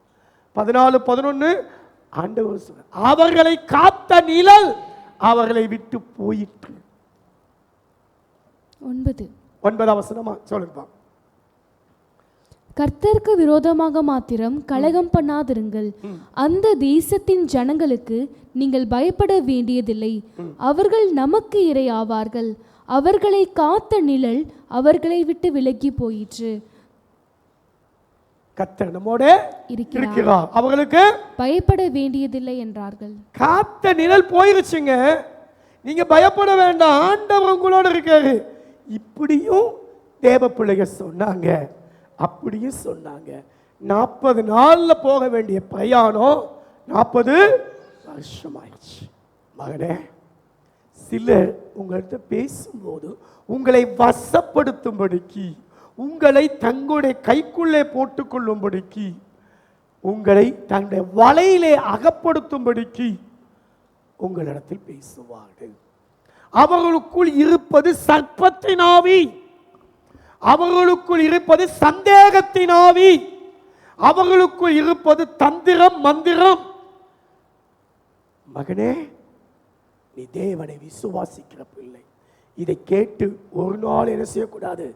பதறிடக்கூடாது. விசுவாசிக்கிறவன் பதறான். எஸ்யா 28:16 கடைசி பகுதி. மோசே அவ்வளவு நாள் 40 வருஷமா அந்த பிள்ளைகளை, அந்த ஜனங்களை அப்படியே கட்டி காத்து அப்படியே வனாந்தரத்தை நடத்தி அற்புத அடையாளங்களோட எல்லாம் செஞ்சான். ஆனா ஒரே ஒரு நிமிஷம், 106 சங்கீதம் 33 வசனம், மோசே மனப்பதறி பேசினான். He spoke rashly with his lips. அதாவது மனம் பதற, பேசிட்டு இருக்கும் போதே அவங்கள பேசுறத கேட்காதபடிக்கு, அவங்கள பேசவே விடாதபடிக்கு அப்படியே நான் மட்டும் தான் பேசணும், அவங்கள பேச விடாதபடிக்கு, அவங்க ஏதோ ஒன்று சொல்லணும்னு நினைப்பாங்க, அந்த சொல்ற வார்த்தையை சொல்ல விடாதபடிக்கு அப்படியே வேக வேகமாக பேசும். சிலர் போன் பண்ணாங்கன்னா அவங்க மட்டும்தான் பேசுவாங்க, பதிலுக்கு நம்மளை பேசுறதுக்கு ஒரு இடமே கொடுக்க மாட்டாங்க. One way traffic man. என் மனைவி சொல்லுவாங்க, உங்ககிட்ட சில காரியங்கள் பேச வந்திருக்காங்கப்பா, நீங்க அவங்கள பேச விட்டுட்டு நீங்க அமைதியா இருங்க, அவங்க சொல்றதெல்லாம் சொல்லி முடிக்கட்டும். இடையில நீங்க சொன்னீங்கன்னா அவங்க பேசணுன்ற வார்த்தை என்ன செஞ்சிட மாட்டாங்க, சொல்ல மறந்துடுவாங்க, ஸ்கிப் ஆயிடுவாங்க. உண்மைதானே? அப்படி எனக்கு சொல்லுவாங்க. இதில் நான் ரொம்ப குறைவினமாக இருந்தேன், இப்போ தயார்படுத்திட்டு இருக்கேன் பிள்ளைகளை. அதனால மனம் பதறி ஒரு வார்த்தை என்ன செய்யாதீங்க, சொல்லாதீங்க.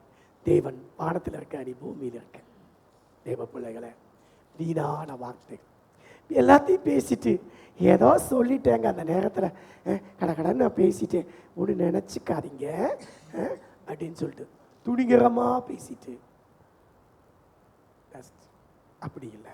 பிரசங்கி 5 அதிகாரம் 6-7 வசனம் எல்லாம் சொல்லிட்டு ஏதோ புத்தி பிசைக்கிறதுல. பிரசங்கி 5:6 உன் மாம்சத்தை பாவத்துக்கு உள்ளாக்க உன் வாய்க்கு இடம் கொடாதே. உன்னை பாவத்துல உள்ளாக்குறது உன் வாய் தான். அது புத்தி பிசகினால் செய்தது என்று. பிசகினால செஞ்சுட்டு ஏதோ தெரியாதனமா புத்தி பிசகல செஞ்சுட்டேன்னு தூதனுக்கு முன்னாடி சொல்லாதே. தேவன் உன் வார்த்தைகளினாலே கோபம் கொண்டு உன் கைகளின் கிரியையை அழிப்பானே. ஆகினால மனம் பதறி சொல்லிட்டேன், புத்தி பிசகா பேசிட்டேன். 7 வசனம் 5-7 அநேக சொப்பனங்கள் மாயா இருப்பது போல அநேக வார்த்தைகளும் வியர்த்தமாயிருக்கும். வீணா இருக்கும் பேசுறவாது. அதனால தேவனுக்கு பயந்திரு. இந்த பிரசங்கம் முதல்ல எனக்கு, அதுக்கப்புறம் தான் உங்களுக்கு. சரியா? அதனால நம்ம எல்லாருக்கும் தேவ பிள்ளைகளை, ஏனென்றால் மனுஷன் பேசும் வீணான வார்த்தைகளை யாவை குறித்தும் தேவையற்ற பேச்சு அது என்னத்தை கொடுக்கும்? வறுமையை மாத்திரம் தரும். நீதிமொழி 14:23. நம்ம அதிகமாக பேசிட்டே இருந்தோம்னு வச்சுங்களேன், நம்ம வாழ்க்கையில் வறுமை வந்துடுமா, தருத்திரம் வந்துடுமா. 14:1-4-2-3 பிரசங்கி. சகல பிரயாசத்தினாலும் பிரயோஜனம் உண்டு, உதடுகளின் பேச்சோ வறுமையை மாத்திரம் தரும். ஆகையினால இந்த வெட்டி பேச்சு, வீண் பேச்சு, தந்திர பேச்சு அதாவது பேசிக்கிட்டே இருக்குது. என்னப்பா இது என்ன வீடா காடா? இந்த வீட்டில் என்னமோ கிணறு வெட்ட புதையல பூதம் காத்த மாதிரி இப்படி கொண்டு வந்து இங்கெல்லாம் நம்மளாலெல்லாம் இருக்க முடியாதப்பா. நம்ம 4 மனுஷங்களோட ஒரு 10-15 பேரை உட்காந்து மனசார 4 காரியங்களை பேசி இது பண்ணி மனம் விட்டு ஆத்திட்டு போகணும். அப்படி வளர்ந்தவன் என்னப்பா உங்கள் வீட்டு பக்கத்தில் ரோட்டில் ஒரு காக்கா கூட நடக்க மாட்டேங்குது, மனுஷங்களே வர மாட்டேங்க, பார்க்குறவங்களும் ஒன்றுமே பேச மாட்டேங்கிறேன், என்னாலெல்லாம் இந்த ஊரில் இந்த இடத்துல இருக்க முடியாதுப்பா, நான் போகிறேன் எங்கள் ஊருக்கு எங்கள் வீட்டுக்கு. சில வயதான பெரியவர்கள் அப்படி சொல்லுவாங்க. ஏன்னு கேட்டால் அவங்களுக்கு உட்காந்து ஒரு 10 பேரோட சேர்ந்து 10 வீட்டு கதையை பேசி அப்படி இப்படி இருக்கணும்.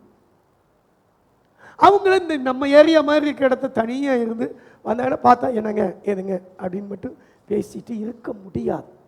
ஸோ அப்படி இல்லாதபடிக்கு சிலர் வீண் பேச்சுக்கு இடம் கொடுத்து கர்த்தரை விட்டு பின்வாங்கி விலகி போகிறார்கள். 1 தீமோத்தேயு 1:6 சொல்லுகிறது, வீண் பேச்சுக்கு நீ இடம் கொடுத்தேனா தேவனை விட்டு என்ன செஞ்சிருவீங்க? விலகி போயிருவீங்க. கவனம்.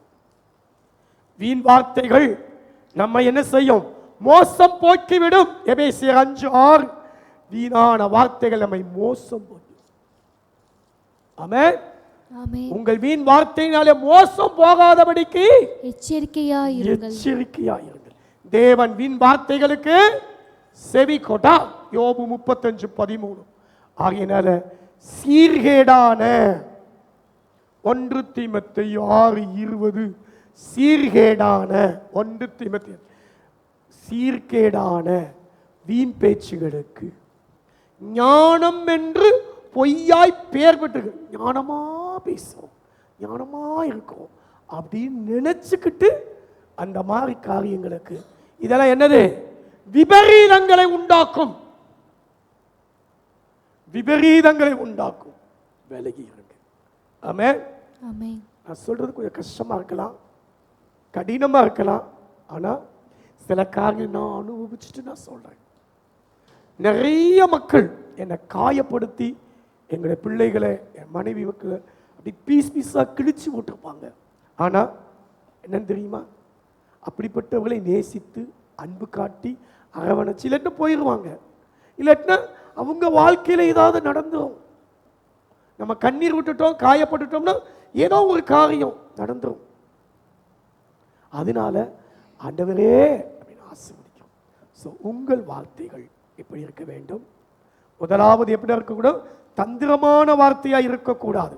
ரெண்டாவது வீணான வார்த்தை, வீணா idle word are empty word. ஏன்னா வீணான வார்த்தைக்கு என்ன செய்யணும்? கணக்கு கொடுக்கணும். அந்த வீண் வார்த்தை என்ன கொடுக்கும்? வறுமையை கொண்டு வந்துடும். வீண் பேச்சுக்கு இடம் கொடுத்தோம்னா ஆண்டரை விட்டு விலகி போயிடுவோம். வீண் பேச்சுக்கு விலகி இருப்போம், விபரீதங்களை உண்டாக்கிறோம், மோசம் போக்கிறோம். தேவதூதன் முன்னாடி நீ சாக்கு போக்கு சொல்லக்கூடாது. ஸோ ரெண்டாவது, முதலாவது தந்திரமான வார்த்தை, ரெண்டாவது வீண், மூணாவது பொய் வார்த்தை. எபேசியர் 4:25 அவனவன் பொய்யை களைந்து விட்டு மெய்யை பேச கடவன். நாம் ஒருவருக்கு ஒருவர் அவயவங்களா இருக்கிறபடியால் பொய்யை களைந்து அவனவன் பிறனுடனே மெய்யை பேச கடவன். மெய்யை பேச கடவன். ஏங்க கர்த்தருடைய பிள்ளைங்க பொய் பேசுவாங்களா? இது ரட்சிக்கப்பட்டவங்க, ஆண்டவருடைய பிள்ளைங்க, ஏன் அவங்கெல்லாம் பொய் பேசுவாங்களா அப்படின்னு கேட்டா, ஏன்னு கேட்டா விசுவாசிகளுக்கு பரிசுத்தவான்களுக்கு எழுதும் போது அந்த வார்த்தையை எழுதுறாங்க. அது எப்படி தெரியுமா?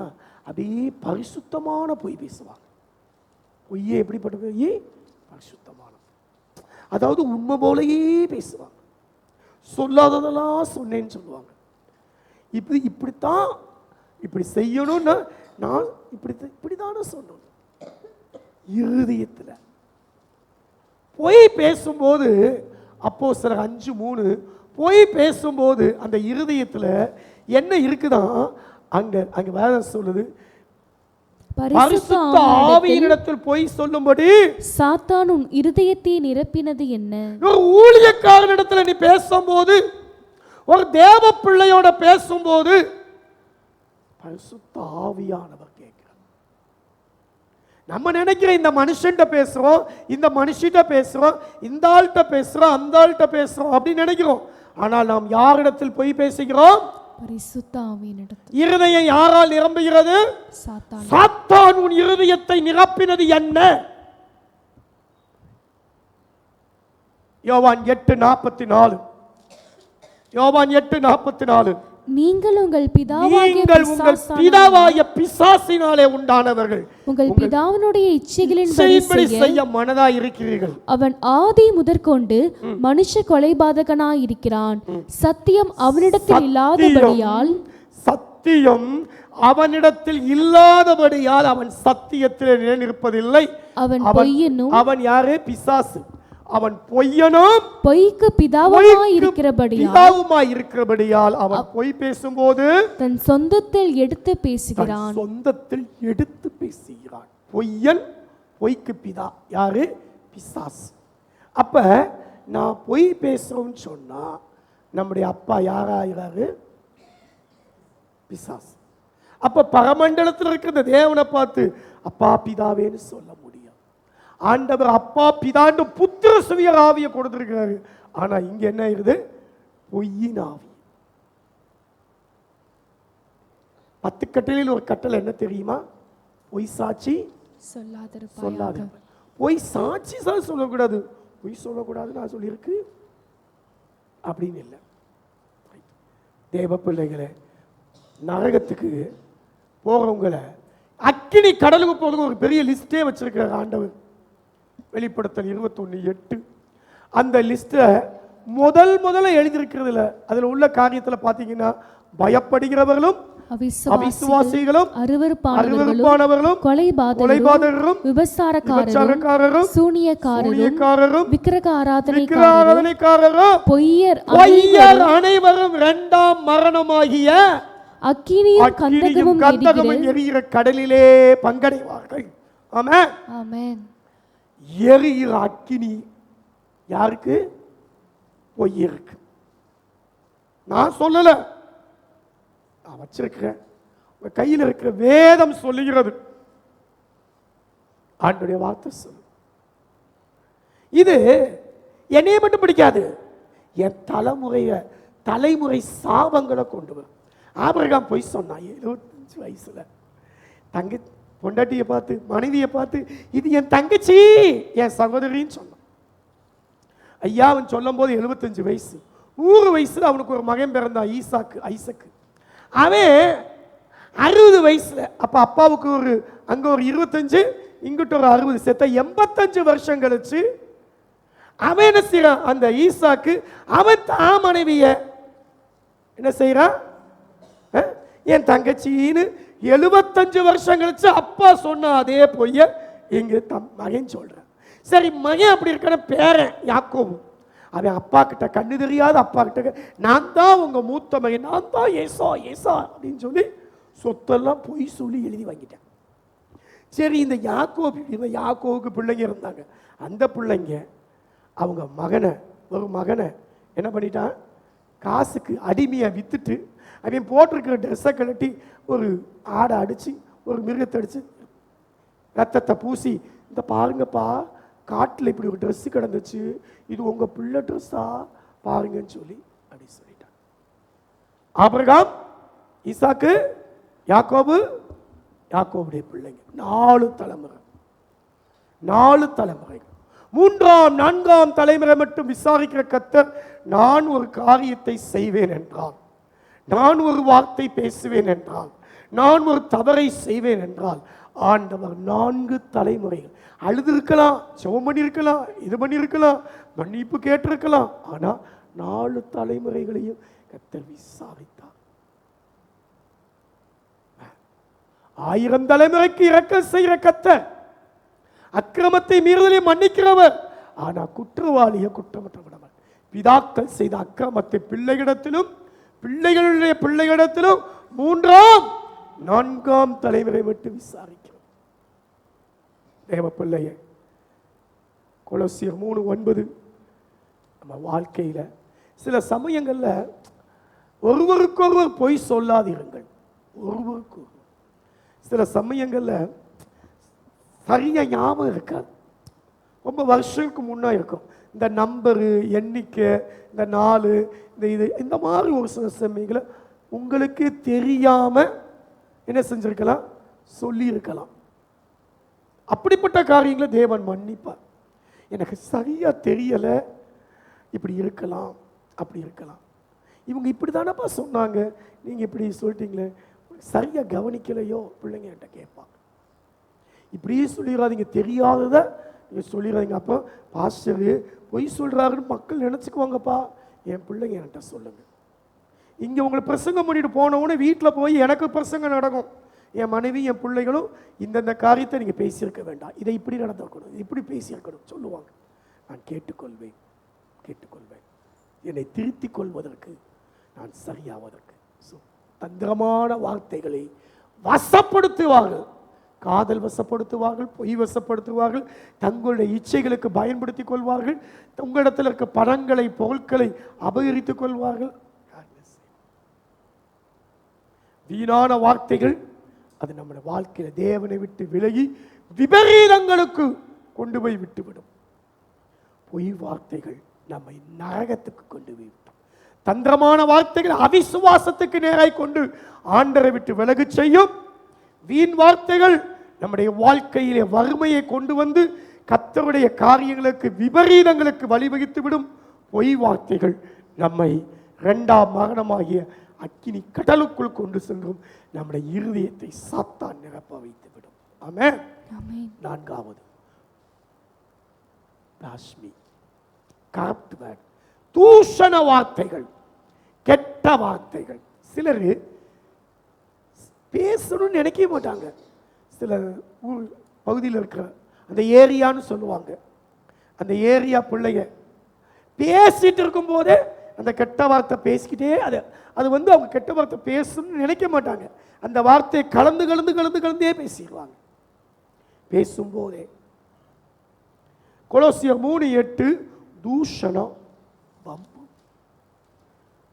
இது ஒரு தேவ பிள்ளைக்கு என்ன கிடையாது? தகுதி கிடையாது. கொலோசியர் 3:8 இப்பொழுதோ கோபமும் மூர்க்கமும் பொறாமையும் உங்கள் வாயில் பிறக்கலாகாத தூஷணமும் வம்பு வார்த்தைகளும் ஆகிய இவைகளையெல்லாம் விட்டுவிடுங்கள். ஒருவருக்கு ஒருவர் பொய் சொல்லாதிருங்கள். இவைகளெல்லாம் தூஷணம், வம்பு. வம்புலுக்கு. தேவ பிள்ளைகளை, அவன் எனக்கு வம்புடுத்தான். பக்கத்தில் இருக்கும்போது நோண்டிக்கிட்டே இருக்கிறது, எதையாவது செஞ்சுட்டே இருக்கிறது. அல்லது ஏதோ அவங்களால சும்மாவே இருக்க முடியாது, தூஷிக்கிறது, கெட்ட வார்த்தை பேசுறது. எபேசியர் 4:29, கெட்ட வார்த்தைகள் ஒன்றும் உன் வாயிலிருந்து புறப்பட வேண்டாம். பக்தி விருத்திக்கு எதுவான நல்ல வார்த்தை உண்டானால் அதை கேட்கிறவர்களுக்கு பிரயோஜனம் உண்டாகும்படி பேசுங்கள். கேட்கிறவர்களுக்கு பிரயோஜனம். அவன் கேட்டு அவனுக்கு எந்த பிரயோஜனம் இல்லைன்னா அதை நீ பேசாத. நல்ல வார்த்தையா இருந்தா கூட, நல்ல காரியமா இருந்தா கூட அவனுக்கு அது பிரயோஜனம் இல்லைன்னா பேசாத.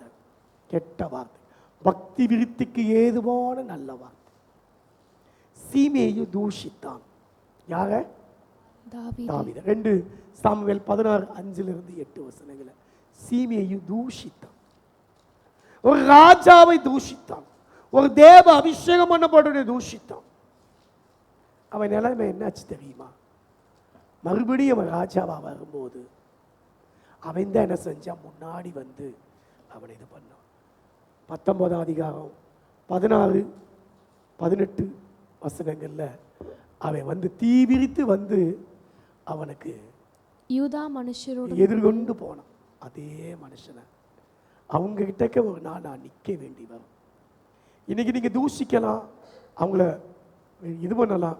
ஆனா கர்த்தர் என்ன செய்வாங்கன்னா, அவங்கள பார்க்கறதுக்கு, அவங்கள இது பண்றதுக்கு அவங்க காலு கீழே உங்களை கொண்டு வந்து நிப்பாட்டிடுவார்.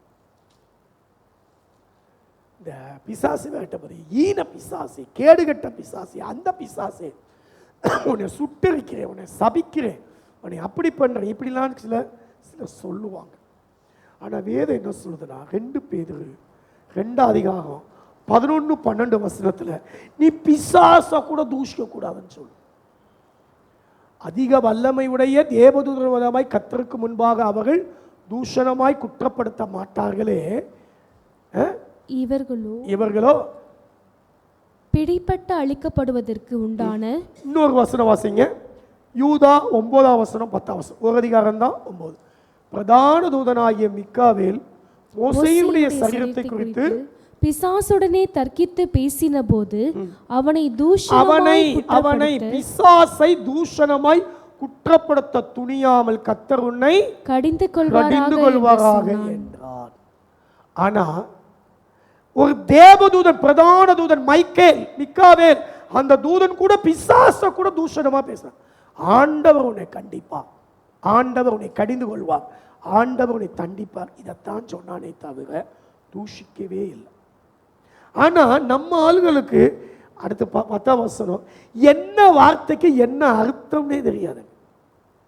தெரியாதவைகளை தூஷிக்கிறார்கள், தெரிந்திருக்கிறவர்களாலே தங்களை கெடுத்துக் கொள்கிறார்கள். தெரியாதவை என்ன பேசுவது தெரியும், தெரியாத பேசிக்கிறார். யோசிப்பா, டிக்ஷனரியில பார்த்தேன், கழுத அதுக்கு என்ன அர்த்தம் தெரியுமா? அழகிய இளம்பெண்ணு அர்த்தம். என்ன ராஸ்கல், நிறைய பேர் சொல்லுவாங்க இல்லையா, ராஸ்கல்னா வேசியின் மகனேன்னு அர்த்தம். நான் கொஞ்சம் இந்த வேசின்ற வார்த்தையை பேசுறேன், ஆனா ஊர்ல வேற மாதிரி பேசுவாங்க, வேற வார்த்தைய அடியாள் அப்படின்ற மாதிரி வேற ஒரு வார்த்தை பேசும். அது எத்தனை தடவை ராஸ்கல்ன்ற வார்த்தையை நம்ம பேசிக்கிறோம். முட்டா பயலே, உனக்கு ஏதாவது இருக்கா, டே முட்டாளே அப்படின்றோம். ஆனா வேதம் என்ன சொல்ல தெரியுமா? மத்தேயு 5:22 யாரையாவது பார்த்து நீ முட்டாளேன்னு சொன்னா, வாசிங்க, மூடனே என்று சொல்லுகிறவன் எரி நரகத்துக்கு ஏதுவாயிருப்பான். இந்த வசனத்துல கடைசி பாருங்க, நியாயம் இல்லாம கோவித்தா நியாயத்திற்கு சகோதரன் நீ எல்லாம் இருக்குதுல வேஸ்டா, நீ எல்லாம் எதுக்குடா இருக்க, உன்னால என்ன பிரயோஜனம் இருக்கு அப்படி சொன்னா அவனுக்கு ஆலோசனை சங்க தீர்ப்பு, அவனுக்கு தண்டனை. யாரையாவது வேஸ்ட்னு நினைக்கிறீங்கன்னா ஆண்டவர் அவங்கள உங்களுக்கு முன்னாடி நல்லா உயர்த்தி, இவனை பார்த்து இப்படி சொல்லிட்டோமேன்னு சொல்ற மாதிரி ஆண்டவர் மாத்திடுவான். இந்த கடைசி யூ ஃபூல் அப்படின்னு சொன்னா he shall be in danger of hellfire. அவன் எரி நரகத்துக்கு பார்த்து எத்தனை பேரை பார்த்து முட்டாளே அப்படின்னு சொல்லியிருக்கோம். நான் முதல்ல 10th படிச்சுட்டு பாலிடெக்னிக் போனேன். அப்போ இந்த ரேக்கிங்க அந்த மாதிரி ஒருத்தர் இந்த பார்த்தீங்களா இதுலேயே கூட ராஸ்கல்னு போட்டிருக்கா, ராக்காவா ராக்கா, சரி எனக்கு புதுசு இதெல்லாம் ரைட், அதை விட்டுருவோம். அவங்க என்ன செஞ்சாங்கன்னா பிங்ஸ் அப்படின்னு ஒன்று சொன்னாங்க. இந்த வார்த்தையில் ஒவ்வொரு எழுத்துக்கு நீ அர்த்தம் சொல்லுன்னு தேர்ட் இயர் பையன் வந்து என்கிட்ட கேட்டான். எனக்கு தெரியலேன்னு சொன்னேன். இது கூட உனக்கு தெரியாதடா அப்படின்னு கேட்டான். ஆமாம் எனக்கு தெரியாது அப்படின்னு. ஃபீனா ஃப்ளட்டி, ஐனா இடியட், ஜீனா கூஸ், எஸ்னா ஸ்டூபிட். பிங்க், fluffy, idiot, goose, stupid, figs. மொத்தத்தில் நீ ஒரு பிங்ஸ் அப்படின்னா ஒன்றுமே சொல்ல அமைதியாக இருந்தேன். அடுத்து ஏபிசிடி எழுத்து வராமல் ஒரு 100 வார்த்தை சொல்லு அப்படின்னு சொன்னான். எங்கேயோ கேட்ட மாதிரி 1 2 3 4 அப்படின்னு சொல்லி 99, அடுத்து 100 மட்டும் சொல்லலை. ஏன்னா அது டீ வந்துருச்சுல அப்படின்னு நீ போயிட்டு வந்துட்டான். இது எனக்கு பாலிடெக்னிக்கில் ஃபஸ்ட் இயரில் நடந்த அனுபவம். ஸோ யாரையும் நம்ம எதுவும் சொல்ல வேண்டாம், யோசித்துக்கோங்க. இப்படி தெரியாத வார்த்தைகள், அந்த வார்த்தைகள் என்ன செய்யும்? தூஷிக்கிற வார்த்தைகள். நிறைய பேர் தூஷணமாக பேசும். எப்படி இருக்கும்? இந்த வார்த்தைகளை சொல்லும்போது தெரியாம சொல்லிட்டேன், தெரியாம சோத்துக்கு பதிலாக இதை தின்றுவியா, தடக்குன்னு அடுத்த வார்த்தை.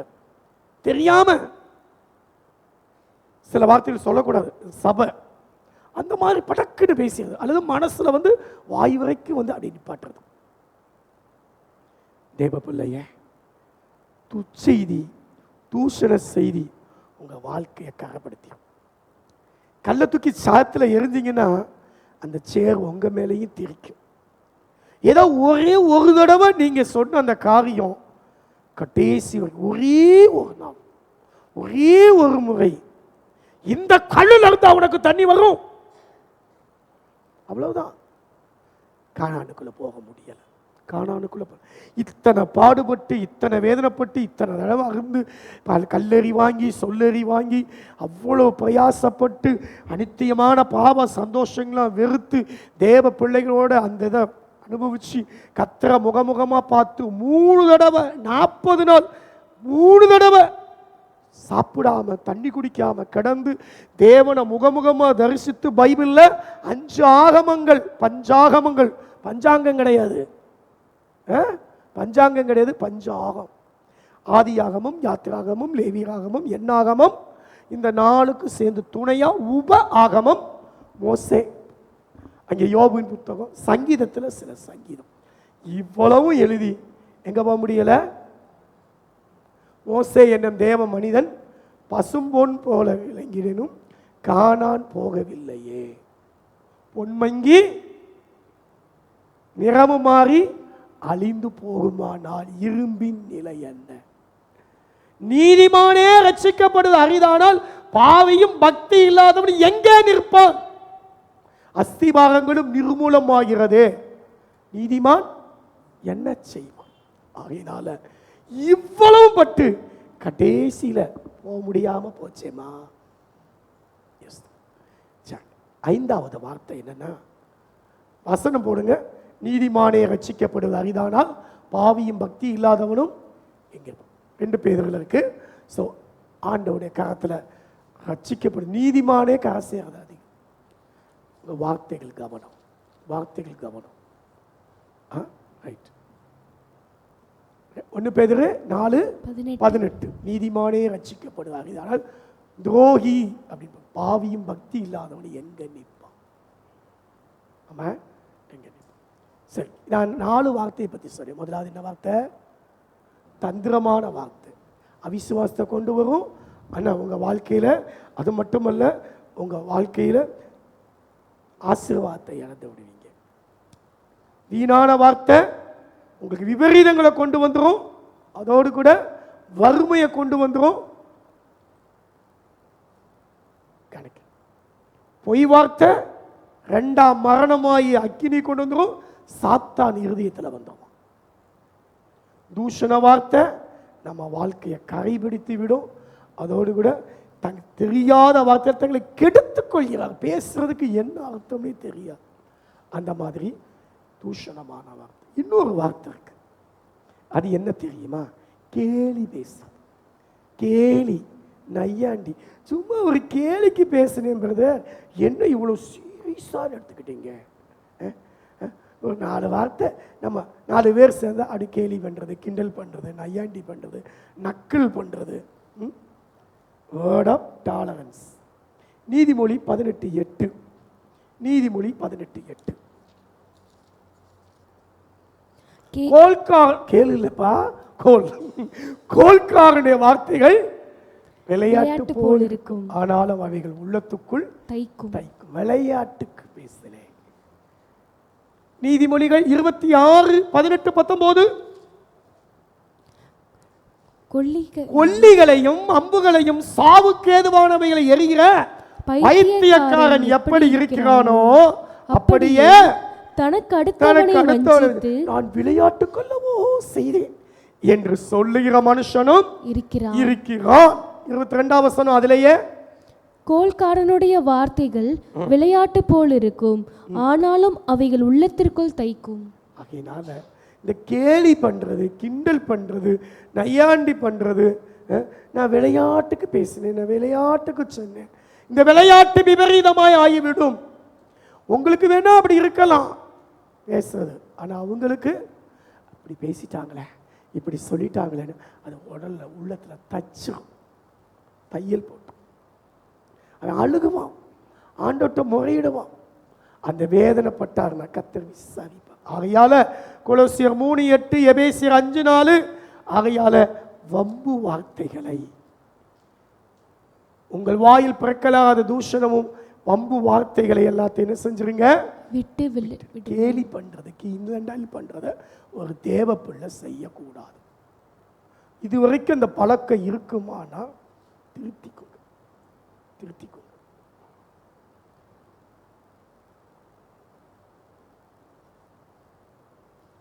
கடின வார்த்தைகள், வேர்ட் ஆஃப் காட்னஸ், கோல் சொல்ற வார்த்தைகள், repeated matter. You shall not go about that talebearer among your neighbour. லேவியராகமம் 19:6, 26, 20.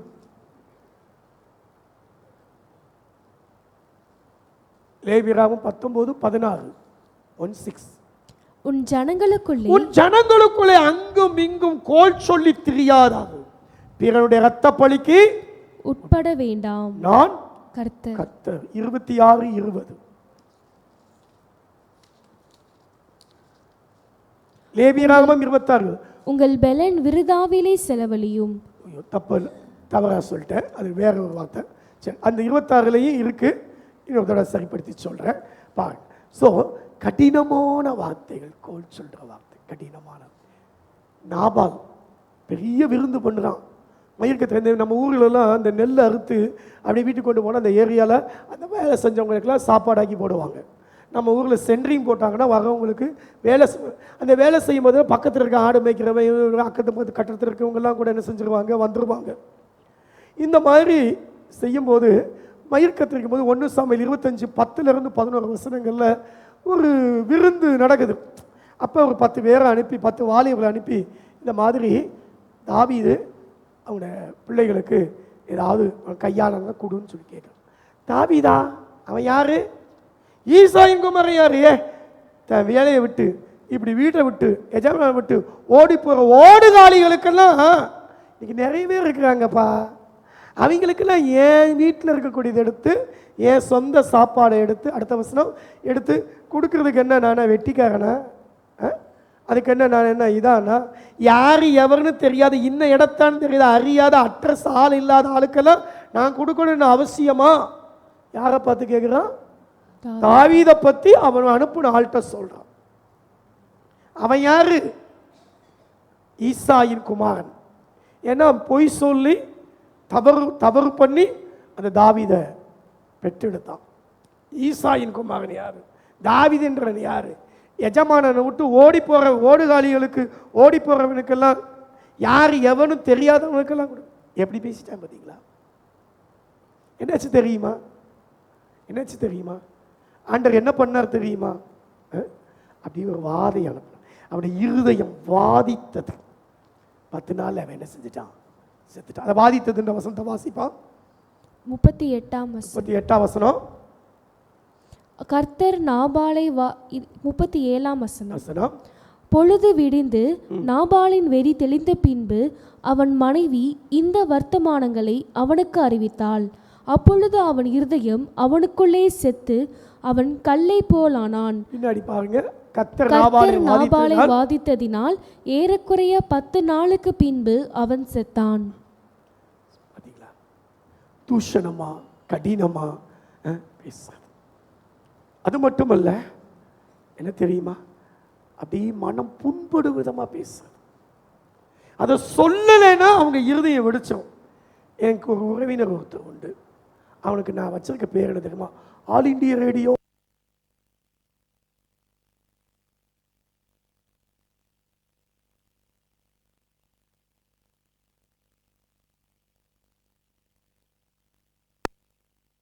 சொல்லலைன்னா தூக்கமே வராது. எப்படியாவது திரும்பி அந்த ஒரு இது போட்ட மாதிரி, ஒரு பூமரம் போன மாதிரி திரும்பி வரும்னு நினைக்காதா? அதே நிலைமை தன்னுடைய வீட்டுக்கு வந்து, தான் குடும்பத்துக்கு வந்து, தான் பிள்ளைகளுக்கு வந்துச்சுன்னா ஒரு நாள் ஆகுமா, ஒரு வருஷம் ஆகுமா? ஆண்டவர் செய்யறதுக்கு முடியாதா? அவங்க வேதனைப்பட்டு கதறினாங்கன்னா, கண்ணீர் விட்டாங்கன்னா, அழுதாங்கன்னா இதாகுமா? பேசும்போது மெதுவாகவும் பேச, சத்தமாக, மெதுவான பிரயத்தனம். நீதிமொழி 14:1. மெதுவான பிரயத்தனம் உக்கிரத்தை மாற்றும். கோபத்தோடு ஒருத்தன் பேசினா கூட மெதுவான பிரயத்தனம். அந்த வசனம் பாருங்க. மெதுவான பிரயத்தனம் மதக திறந்து விடுற மாதிரி. சண்டையின் ஆரம்பம் மதக திறந்துற மாதிரி தான் இருக்கும். ஆகினால என்ன செய்ய? வாயும். வயதான காலத்துல பாட்டியும் தாத்தாவும் சண்டை போடுறாங்க. கர்த்தர் உன்னை அடிப்பார், கர்த்தர் செவி கொடுப்பார், கர்த்தர் உன்னை கேட்பார். என்ன நினைச்சிட்டு இருக்க? நான் என்ன சாதாரண ஆளா? என் பாவம் பார்த்து என்கிட்ட இருக்க அடிமை பண்ண உனக்கு கொடுத்தா அவ இன்னைக்கு கர்ப்பவதியாகி என்ன அற்பமா நினைக்கிற, கேவலமா நினைக்கிற. இந்த பழி பாவம் ஓ மேல வரும். இந்த பழி பாவம் ஓ மேல வரும். யார் சொன்னா? சாரா. எனக்கு நேரிட்ட 16:5 ஆதியாகமம். எனக்கு நேரிட்ட அநியாயம் உமது மேல சுமரு. அடிமை பண்ண மடியில கொடுத்து கர்த்தர் எனக்கும் உனக்கு நடுவே இருந்து நியாயம் தீர்ப்பார். புருஷனும் பொண்டாட்டியும் கர்த்தர் உன்னை அடிப்பார். கர்த்தர் நான் யாருன்னு ஆண்டவர் நிரூபிப்பார். நான் உண்மையான கர்த்தருடைய பிள்ளையா இருந்தா உங்ககிட்ட கேட்டு என்ன செய்யறாருன்னு பாருங்க. என்ன நினைச்சிட்டு இருக்கீங்க? என்னையா நான் என்ன சாதாரணாலா? உங்களுக்கு அதை செஞ்சேன், இதை செஞ்சேன், எதை செஞ்சேன். 2 பேர்த்துக்கு அம்மா உன் வார்த்தையின்படியே நீ போகிற வழி நல்லபடி எனக்கு திரும்பி வர மாட்டேன். எங்கேயாவது ஆக்சிடென்ட் ஆகி அடிபட்டு கிடப்ப பாரு, எழுதி வச்சுக்கோ. யார் சொல்றா? மனைவி புருஷனை பார்த்து. நீங்க யாரும் அப்படி சொல்லியிருக்கீங்களா? ஆண்டவனை தண்டிப்பாருன்னு சொல்லியிருக்கீங்களா? கடவுள் பார்த்துக்குவார்.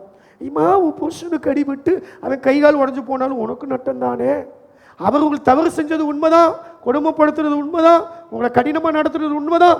ஆனால் அவருக்கு ஏதாவது ஒன்றுன்னா உன் பிள்ளை அனாதை தானே, அப்பன் இல்லாத பிள்ளை தானே, உனக்கும் எனக்கும் நடுவே இருந்து கர்த்தர் நியாயம் தீர்ப்பா. எவ்வளோ கடினமான வார்த்தை தேவ பிள்ளைய. கடினமான வார்த்தைகள், அதோடு சேர்த்து கோல் சொல்கிற வார்த்தைகள். ஒன்று சொல்லியிருப்பார், என்னென்னா, நான் இங்கே போக வேண்டாம்னு நினச்சேன், இவங்களை கூட்டிகிட்டு போக வேண்டாம்னு நினச்சோம், ஏதோ தெரியாதனமாக கூட்டிகிட்டு போனனால இந்த மாதிரி பிரச்சனை ஆகி போச்சு அப்படின்னு சாதாரணமாக இருக்கு. அது எங்கிட்டோ போய் கடைசியில் பூமராங் மாதிரி திரும்பி வந்து பல சொல்லு. எப்படிலாம் நடக்கும். உங்கள் வாழ்க்கையில் கவனமாக இருங்க. கடைசியாக ஒரு வார்த்தை சொல்லி முடிக்கிறேன். சாப வார்த்தைகள். 1 பேதுரு 3:9. நான் ஆசீர்வதிக்க கட்டளை பெற்றேன். நான் என்ன செய்வேன்? ஆசீர்வதிப்பேன். ஆமென். தீமைக்கு தீமையும் உதாசீனத்துக்கு உதாசீனம். அவன் எனக்கு செஞ்சா நான் பதிலுக்கு செஞ்சேன். அவன் இப்படி பண்ணுனா நானும் பண்ணேன். அவன் தானே முதல்ல இப்படி பண்ணேன். அவன் பண்ணிருந்தா நான் பண்ணியிருக்காம இருப்பேன்ல. அவன் பேசுறதுனால தான் நான் பேசுனேன். யார் முதல்ல செஞ்சா? அவனா நானா? அவன் பேசிட்டு இருப்பான், நான் மட்டும் நான் வாயை மூடிட்டு இருக்கணுமா? நான் என்ன அவனை கட்டில் குறைச்சலா? இப்படி நம்ம பேசுறோம். நீங்கள் ஆசீர்வாதத்தை சுதந்திரத்துக் கொள்ளும்படி ஆசீர்வதிக்கப்பட்டவர்கள், அழைக்கப்பட்டவர்கள் ஆசீர்வாதத்தை சுதந்திரத்துக் கொள்ளும்படி அழைக்கிறார். இது ஆசீர்வதியுங்கள், ஆசீர்வதியுங்கள். 109:17 சாபத்தை விரும்பினான், அந்த சாபம் அவனுக்கு வரும். நீ ஆசீர்வாதத்தை விரும்பாம போனா, சில மக்கள் துரோகம் பண்ணிட்டாங்க, தவறு பண்ணிட்டாங்க, உங்களை வேதனைப்படுத்தி கரைப்படுத்திட்டாங்க. ஆனா சபிக்க வேண்டாம். நிறைய சமயத்தில் என்ன செஞ்சோம்? அவனுக்கு என்ன நடக்குதுன்னு பார்ப்போம். என்னை இந்த அளவுக்கு இது பண்ணல அப்படின்ற, அல்லது நீ நல்லா இருக்க மாட்ட, நீ நாசமா போவ, நீ நடுத்தருவில் நிற்ப, உன் பிள்ளைங்க அனாதையா திரியுங்க, உன் பொண்டாட்டி தட்டு எடுத்துட்டு பிச்சை எடுத்துட்டு அலைவா, இப்படிலாம் பேசிடுவாங்க. எனக்கு நேரிட்டது உனக்கு நேரத்துக்கு 4 நாள் ஆகுமா? பாரு, எழுதி வச்சுக்கோ, உனக்கு இப்படி வரும். அந்த மாதிரி பேசு. அல்லது மனசுக்குள்ள வாயை திறந்து அவங்க முன்னாடி சொன்னாலும் மனசுக்குள்ள விரும்புறது எப்போ வரைக்கும் தெரியுமா? தூங்குற நேரத்தில், குளிக்க போகிற நேரத்தில், பாத்ரூமில் டாய்லெட் போகிற நேரத்தில் தான் இந்த ஆளுக செஞ்சதெல்லாம் அப்படியே ரிமைண்டர் வரும் நிறைய பேத்துக்கு. தேவ பிள்ளையே, தேவன் ஆசீர்வதித்த மனுஷனை, சங்கீதம் இல்லை, யாக்கோபு 3:8 தேவனை துதிக்கிற வாயிலிருந்து நீ தேவனை சபிக்க, தேவ சாயலை படைச்ச மனுஷனை சபிக்காத. தேவ சாயலின்படி உண்டாக்கப்பட்ட மனுஷன் என்ன செய்யாத. துதித்தலும் சபித்தலும் ஒரே வாயிலிருந்து. ஏய், ஒழுங்கா பெட்ரோல் போடு. என்ன அப்படி சுண்டி சுண்டி போற? உன் கை கால் விளங்காம போயிடும். இந்த இடத்துக்கே நீ வராதபடிக்கு ஆயிடுவ, பார்த்துக்கோ. சொல்றது ஒரு நிமிஷம் ஆயிராது. ஆனா அப்போ கொஞ்ச நேரம் கழிச்சு பாவம் அந்த மனுஷன் ஒருவேளை சாமான் வைத்து பொருளுக்கு தானே இப்படி வந்து வேலை செய்யறான். யோசிப்போம். தேவன் அதே மாதிரி ஒருத்தர் தப்பு பண்றான், ஒரு தவறு செய்யறானா, நீதிமொழி 30:10 அவன் எஜமானட்ட போய் உன் ஆள் இந்த மாதிரிலாம் பண்ணிட்டு இருக்கான்பா அப்படின்னு போட்டு கொடுக்கறது, அதை என செய்யாத, அந்த பேச்சு செய்யாத. எஜமானிடத்தில் அவன் வேலைக்காரர்களை குற்றம் சுமத்தாதே, அவன் உன்னை சபிப்பான். ஆமென். அப்போ நிறைய பேர் உங்கள்கிட்ட வந்து அதை இதேன்னு சொல்லுவாங்க. நீங்க இருக்கும் போதே உங்கள்கிட்ட முணுமுணுப்பாங்க, சில காரியங்கள் பேசுவாங்க. பிரசங்கி 7:21 மனுஷன் பேசுற எல்லா வார்த்தையும் கேட்காத, எல்லா வார்த்தையும் கேட்காத. கேட்ட அவன் வேலைக்காரன் கூட என்ன செய்வான்? உன்னை நிந்திக்கிறத நீ கேட்க. இந்த இவெல்லாம் பெரிய ஆளு, இவன் தான் வந்து நம்மளை ரசிக்க போறானு அப்படின்னு சவுலை பற்றி அவன் ராஜாவாகும் போது பேசினாங்களாம். ஆனால் அவன் என்ன செஞ்சானா? காது கேளாதவன் போல இருந்துட்டான். அதே மாதிரி உங்கள் வீட்டிலையோ வெளி இடத்துலையோ வேலை செய்கிற இடத்துலையோ புரணி பேசினாலோ அது உங்கள் காதில் படும்படி, ஆமாப்பா வந்துட்டாங்க இவங்கெல்லாம் பெருசாக என்னத்தையும் பண்ண போகிறாங்க அப்படின்னு சொல்லிட்டு அந்த மாதிரிலாம் பேசினா கண்டுக்காதீங்க, காதில் கேட்காதீங்க, சில காரியத்தை கண்டுக்காம விட்டுருங்க. ஆமென். சொற்களின் மிகுதினால பாவம் இல்லாம போகாது, ஆகினால வாய் அடக்கு. எது பக்தி? யாக்கோபு 1:26 எது பக்தி? நாவை அடக்கிறது தான் பக்தி. உங்களை ஒரு நாவை அடக்காம இருந்து நான் பக்தி உள்ளவன்னு சொன்ன பக்தி வீணா இருக்கும். ஆகினால பாவத்துக்கு உள்ளாக்க வாய்க்கிடக்கு. உதடுகளை அடக்கிறவன் புத்திமான், விரிவாய் திறக்கிறவன் கலக்கம் அடைவான். உதடுகளின் மதுரம் கல்வி, நாவின் பிழைத்தரம் கத்தரால் ஜெபம் பண்ணு. காலையில் எந்திரிச்சு நான் என்ன பேச, அவனுக்கு இன்னபடி உத்தரவு சொல்ல வேண்டும் என்று அறியும்படிக்கு ஆண்டவர் காலையிலோடு எழுப்புகிறார். கற்றுக்கொள்பவனை போல உன்னை கவனிக்க செய்கிறார். கல்விமானின் நாவை உனக்கு தந்து. யார்கிட்ட எப்படி பேசணும் எனக்கு சொல்லித்தாங்க ஆண்டவர்கள். காலையில் கேளுங்க, சாந்தத்தோடும் வணக்கத்தோடும் உப்பால சாகமேறின வார்த்தைகளை கொலோசியர் 3:6, 1 பேதுரு 3:15 பேசுங்க.